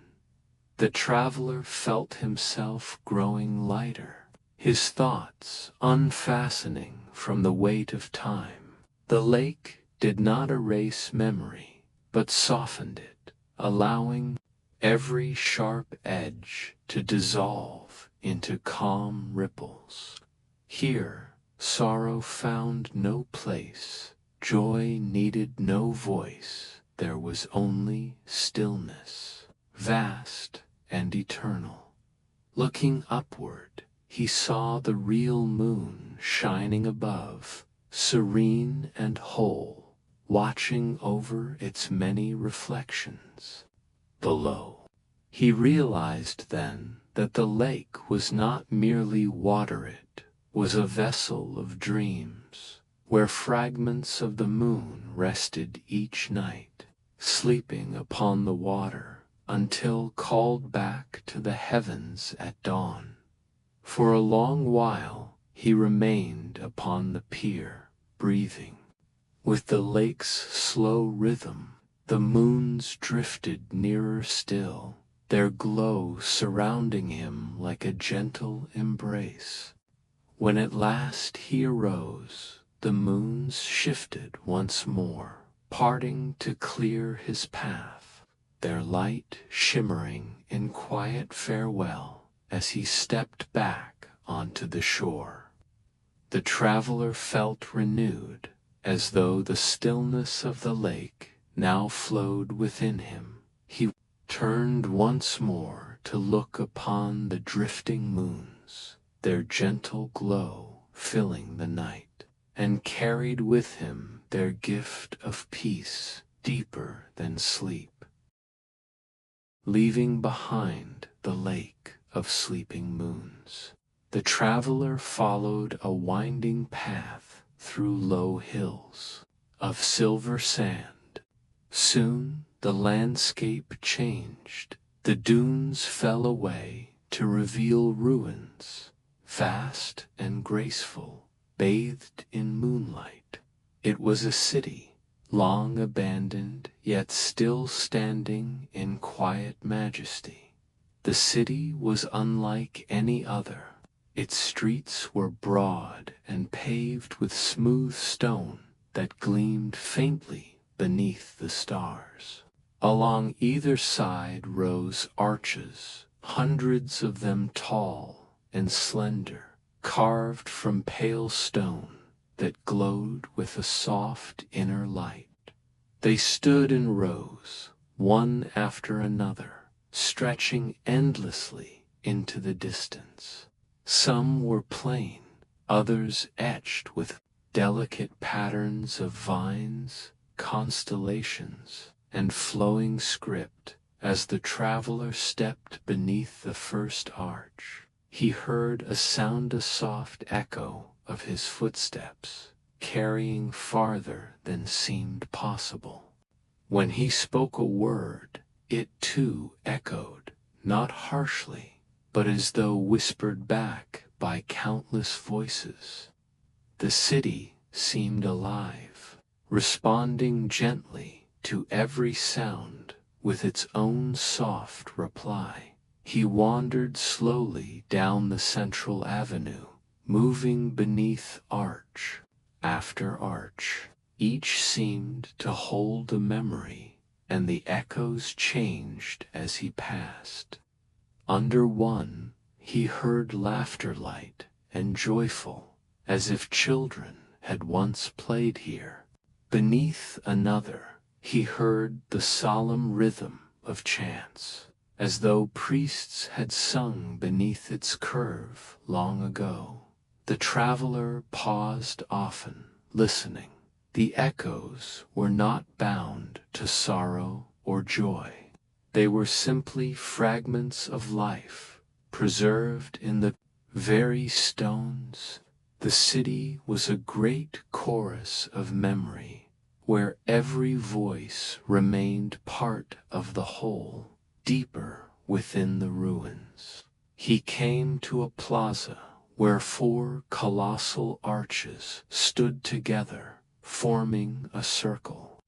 At their center lay a fountain, dry and silent, yet still gleaming, as though water might return at any moment. The arches here carried the strongest echoes. When the traveler stepped beneath them, he heard processions of kings passing, their footsteps proud and steady. He heard the voices of queens, calm and commanding. He heard merchants calling their wares, poets reciting verses, and the quiet murmurs of lovers walking hand in hand. All of it was soft, distant, and soothing like dreams carried upon the wind. The traveler sat upon the edge of the fountain, closing his eyes. The echoes rose and fell around him, weaving into a lullaby that seemed to cradle him in the memory of countless lives. As the night deepened, the echoes softened, becoming fewer until only a gentle hum remained. It was the city's heart, steady and eternal, reminding him that though the voices of the past may fade, their presence is never lost. Rising once more, he bowed to the circle of arches. The city of echoes did not ask him to stay, nor to mourn its silence. It only asked that he carry forward its song, the gentle truth that every voice, no matter how small, becomes part of the vast harmony of time. With steady steps, the traveler left the plaza and walked toward the far edge of the ruins. Behind him, the arches glowed softly, their echoes fading into the night, as the city continued its endless chorus beneath the stars. Beyond the city of echoing arches, the traveler followed a narrow stone road that wound into the hills. At its end, he found the mouth of a cavern, its entrance framed by pillars etched with constellations. The air within was cool and carried the faint scent of earth and ancient incense, as though countless generations had passed through before him. He stepped inside, and the darkness closed gently around him. Yet this was not a heavy darkness. It was soft, like velvet, welcoming rather than forbidding. Soon, faint glimmers appeared along the walls, grains of sand caught in the stone, glowing faintly as if kissed by starlight. The traveler walked deeper until the passage widened into a vast chamber. Here, the floor was covered with fine sand that sparkled as though each grain held its own star. Above, the ceiling curved into a dome, its surface studded with crystals that mirrored the constellations of the night sky. It was as if he had stepped into the universe itself, stars above, stars below, stars surrounding him in every direction. Each step he took stirred the sand, sending soft ripples of light across the floor, like constellations shifting in slow, graceful motion. At the chamber's center stood a circular stone platform. Upon it rested a great bowl filled not with fire, nor with water, but with sand that glowed brighter than the rest. The grains swirled slowly, though no wind touched them, forming shapes that rose and dissolved: mountains, rivers, palaces, caravans. Each vision lingered for a heartbeat before sinking back into the glow. The traveler approached the bowl and watched as the sand shifted into the form of a golden crown. Jewels sparkled briefly, then fell away, replaced by the image of a plow. then of a child's toy, then of a river winding endlessly to the sea. The sand seemed to tell him that all things great and small, royal and humble, were threads of the same story, returning again and again to the stars seated upon the edge of the platform.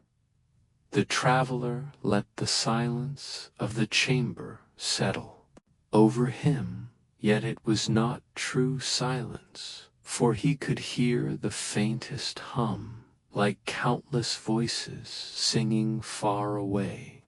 It was the sound of the stars themselves, carried into the chamber through the grains of glowing sand. The song was steady, infinite, soothing in its constancy.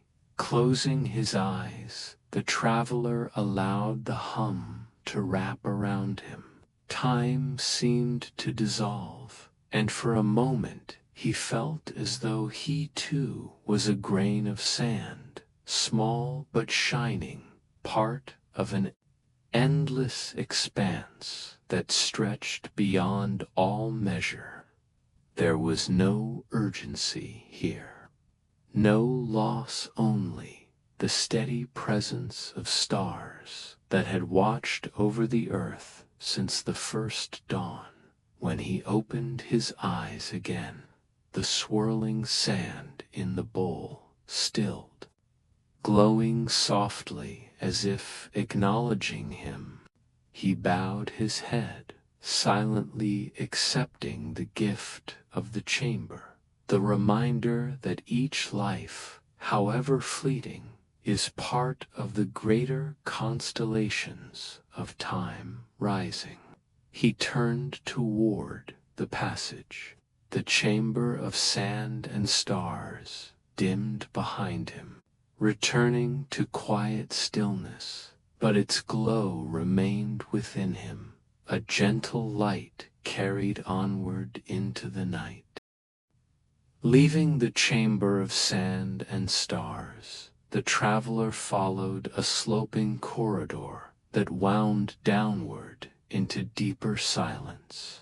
At last, he emerged into a grand hall, vast and solemn, its walls lined with alcoves. Within each alcove rested a crown, some of gold, others of silver, bronze, or even plain clay, each resting quietly upon stone pedestals. The crowns were not displayed as treasures to be admired, but as memories placed gently to rest. Their jewels glimmered faintly in the torchless glow of the chamber, and even those of humble metal carried a quiet dignity. Dust lay upon many, yet the dust only deepened their sense of timelessness, as if they had chosen to sleep undisturbed. The traveler moved slowly between them, his footsteps soft upon the polished stone floor. As he passed each alcove, faint impressions stirred in his mind, not voices, not visions, but feelings. One crown carried the weight of responsibility, another the loneliness of rule, another still the quiet joy of serving a people well. The hall was filled not with grandeur, but with the echoes of human lives. In the center of the hall stood a long stone table. Upon it rested no crown at all, only a simple inscription carved into its surface. To rule is to serve. To serve is to remember. To remember is to keep the flame. The words glowed faintly, as if written in starlight. The traveler placed his hand upon the inscription, and for a moment the crowns around him seemed to hum softly, a chorus of unspoken gratitude. They did not call for reverence or fear. They simply asked that their stories not be lost.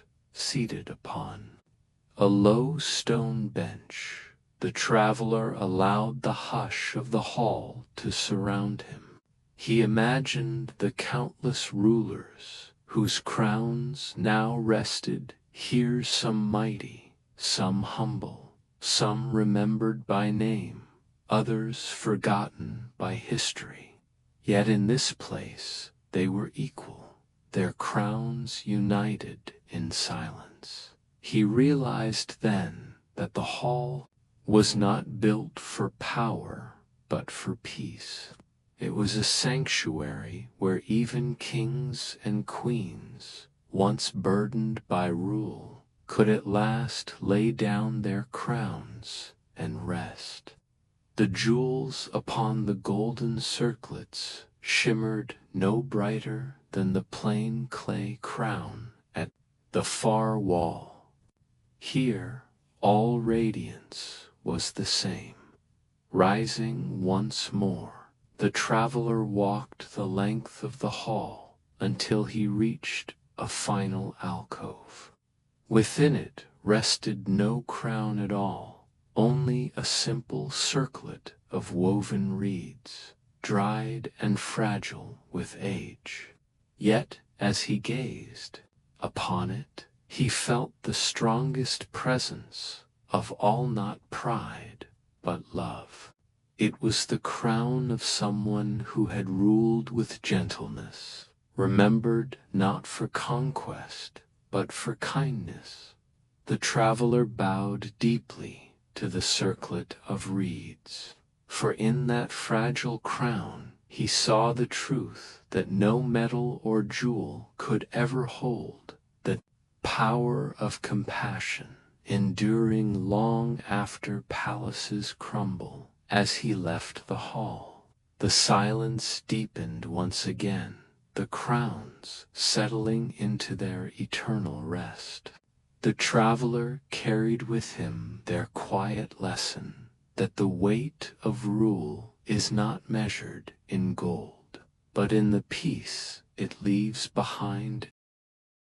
Beyond the hall of forgotten crowns, the traveler descended a narrow stairway carved deep into the rock. The air grew cooler, carrying with it a faint sound, soft, rhythmic, like distant breathing. At last he reached a cavern where the stone floor gave way to the gentle shimmer of water. A river flowed quietly through the darkness, its waters glimmering with silver light as though touched by moonbeams. It wound gracefully between the rocks, slow and steady, its current so calm that the surface mirrored the cavern ceiling like a polished mirror. The traveler knelt at the river's edge, dipping his hand into the water. It was cool, refreshing, and left a faint glow upon his skin, as though each droplet carried a trace of starlight. The river had no beginning in sight, and no end he could see. It seemed to flow both forward and backward, timeless, carrying fragments of memory within its glow. Shapes passed beneath the surface grounds, sinking slowly into the depths. Broken swords, fragments of clay tablets, even toys once held by children, long forgotten. Yet none of these stirred sorrow. Instead, the river held them gently, cradling what was lost without bitterness, carrying all things toward a horizon unseen, dot drawn by curiosity. The traveler followed the river's curve deeper into the cavern. Soon he came upon a stone bridge, arched gracefully over the glowing waters.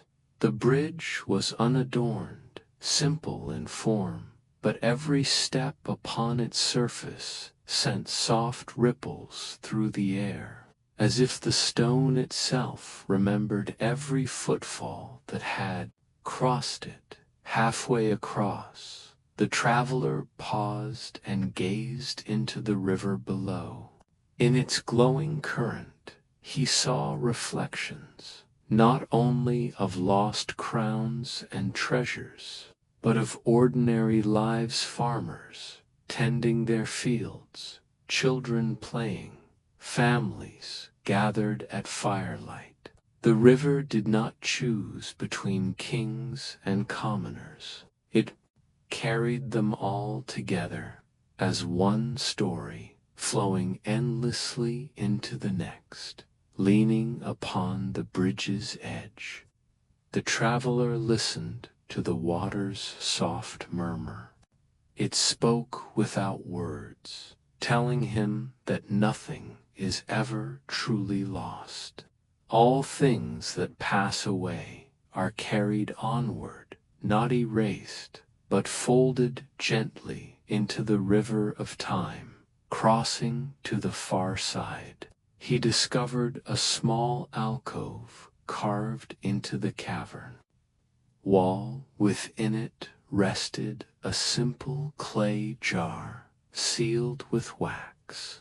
Beside it lay an inscription: "Drink and carry the memory forward." The traveler lifted the jar, broke the seal, and sipped from its cool waters. A calm warmth spread through him, not fiery but steady, as if his heart had been touched by the same quiet rhythm as the river. He felt himself lighter, as though some unseen burden had drifted downstream, leaving only stillness within. Setting the jar gently back upon its stone shelf, he bowed his head in gratitude. Then he turned once more to the river, its glow stretching far into the cavern's shadowed distance. It would flow long after his steps had faded, carrying stories upon stories, crowns and clay alike, all mingling as one. With a final look into the luminous waters, the traveler continued onward, his path lit by the memory of the river beneath.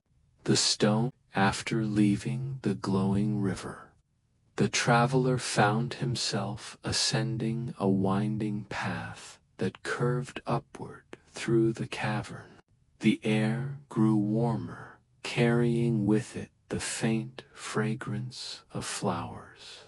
Soon a soft glow appeared, a head knot, the cold shimmer of stone or crystal, but the gentle radiance of a perpetual twilight. He stepped into a hidden garden, sheltered beneath a great dome of rock, yet bathed in golden pink light, as though the sun had paused forever on the edge of setting. Trees with silvery bark stretched gracefully toward the dome, their leaves glowing faintly, rustling with the quietest of breezes. Between them grew clusters of flowers in hues of blue, violet, and white, their blossoms opening slowly as though exhaling in peace. At the garden's center flowed a narrow stream, its waters gleaming with the same soft glow of dusk. Birds moved silently among the branches, strange, gentle creatures with wings like folded silk, their calls no more than whispers carried on the air. The traveler paused, feeling the calm of the place wrap around him like a mantle. Everywhere he looked, he saw signs of timeless care. Stone benches placed beneath arching trees, pathways lined with smooth pebbles, lanterns carved of crystal that glowed faintly even without flame. It was not a garden of grandeur, but of rest, a sanctuary for both rulers and wanderers, where the burdens of crowns and journeys alike could dissolve into stillness. As the traveler wandered along the path, he came to a wide clearing where a circle of tall stone pillars rose from the earth. Vines climbed their surfaces, their blossoms glowing faintly in the twilight light. Within the circle lay an ancient fountain, its basin carved with scenes of harvest, feasts, and quiet gatherings. Water poured steadily from its heart, falling not with force, but with a soft, musical trickle. He sat upon the fountain's edge, letting the rhythm of the water soothe him. Around him, the garden seemed to breathe in harmony, each leaf, each petal, each bird moving as part of a greater stillness.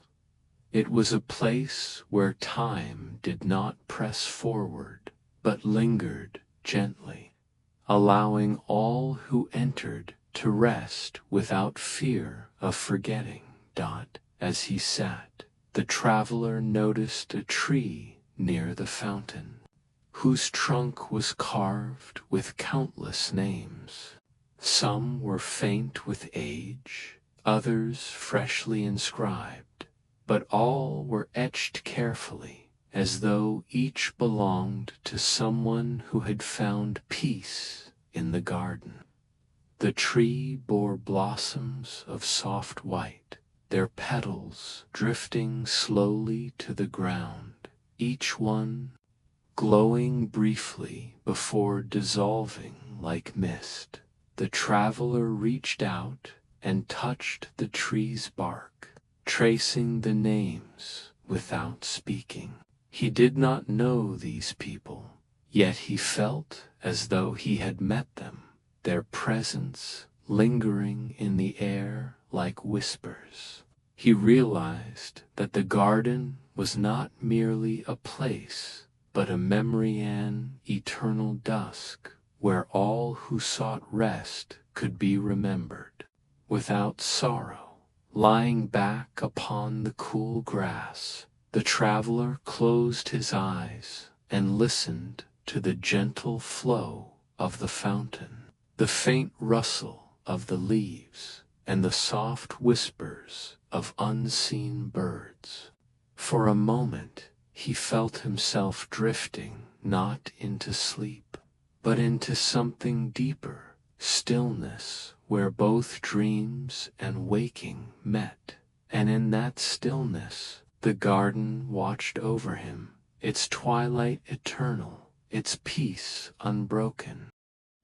Beyond the garden of eternal dusk, a narrow archway of stone beckoned the traveler onward. It led him into a long passage, lit faintly by crystals that pulsed with a rhythm like breathing. At its end, he entered a great hall unlike any he had seen before. The walls were lined with towering shelves of clay tablets, each etched with cuneiform and symbols long forgotten by most of the world. Thousands upon thousands stretched upward toward the vaulted ceiling, glowing faintly as though the words themselves carried a quiet fire. The traveler stepped carefully between the rows. As he passed, the tablets stirred softly, their inscriptions.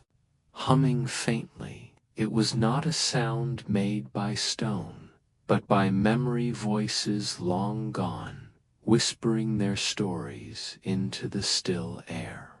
Some tablets whispered tales of kings and empires. Others murmured poems of love, harvest songs, and prayers carried by ordinary hands. He paused before one tablet whose glow was stronger than the rest. As he reached out, his fingers brushed its surface, and a vision bloomed before him.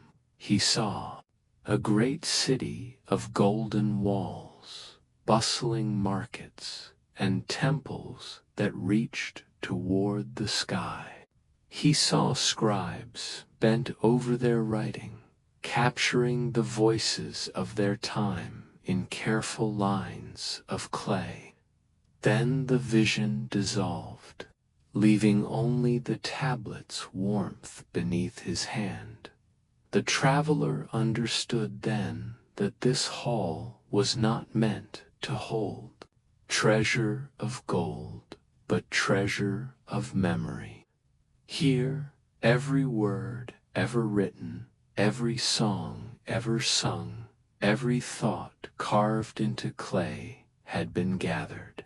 Nothing was lost, not even the smallest whisper of a name. As he wandered deeper into the hall, the whispers grew stronger, not louder, but clearer. He could distinguish voices of children reciting their lessons, merchants recording their trade, priests inscribing prayers to the stars. He could hear the voices of queens addressing their people, and the gentle hum of lullabies sung in forgotten tongues. At the far end of the hall, a great stone table stood. Upon it lay an unfinished tablet, its surface still soft, waiting to be inscribed. A stylus of polished bronze rested beside it, glowing faintly. The traveler approached and understood this was the place where new stories could still be added. He lifted the stylus and traced a single line upon the clay, not words of conquest or wealth, but of gratitude. It was a simple thought, a prayer of thanks for the journey, for the crowns that rested, for the river that carried memory, and for the garden that held eternal dusk. As he finished, the tablet glowed softly, and the hall grew still, as though welcoming his words into its endless chorus. Setting down the stylus, the traveler bowed his head. Around him, the tablets whispered gently, as if approving of his gift. He knew that his words would remain here, side by side with the voices of countless others, carried into eternity, not by wealth or power, but by remembrance. When he turned to leave, the hall's whispers followed him softly, not clinging, but blessing him as he walked back toward the archway. Their voices blended into a gentle lull, carrying with them the promise that nothing, no story, no life, no moment is ever truly lost. From the hall of whispering tablets, the traveler followed a sloping corridor, carved smooth by countless hands. The whispers of memory faded, replaced by a silence so profound it felt sacred. Ahead, a pair of immense stone doors loomed, their surfaces etched with lions, stars, and flowing rivers. Though heavy, they opened at the traveler's touch, swinging silently inward. Within lay a vast chamber, lit by the glow of braziers that burned without flame.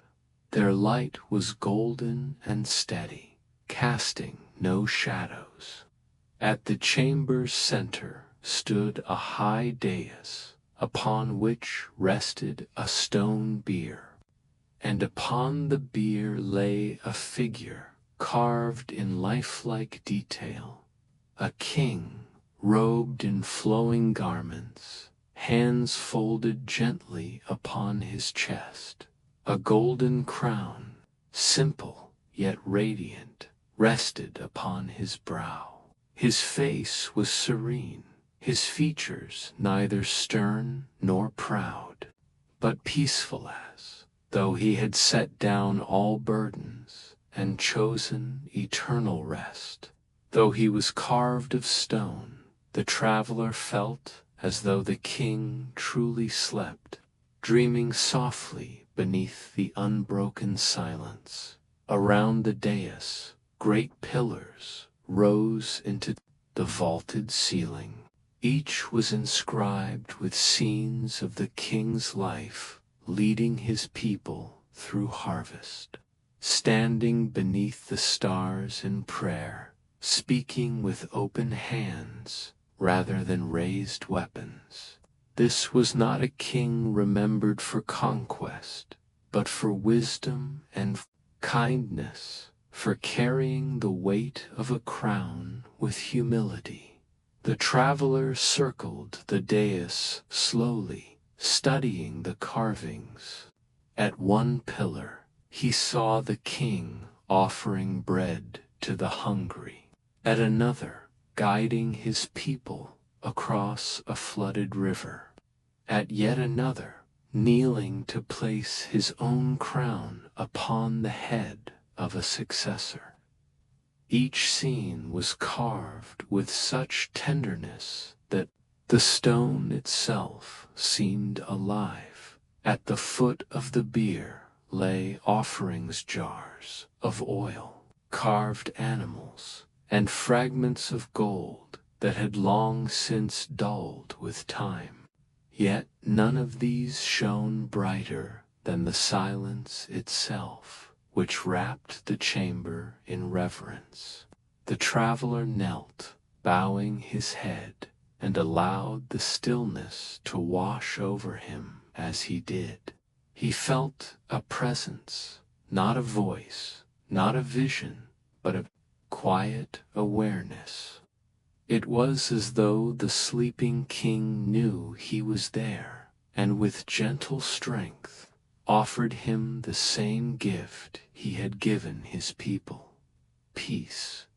The traveler closed his eyes, and for a moment he felt the weight of the crown, not heavy, but steady, reminding him of responsibility balanced with compassion. Then, just as softly, the weight lifted, leaving only calm when he opened his eyes again.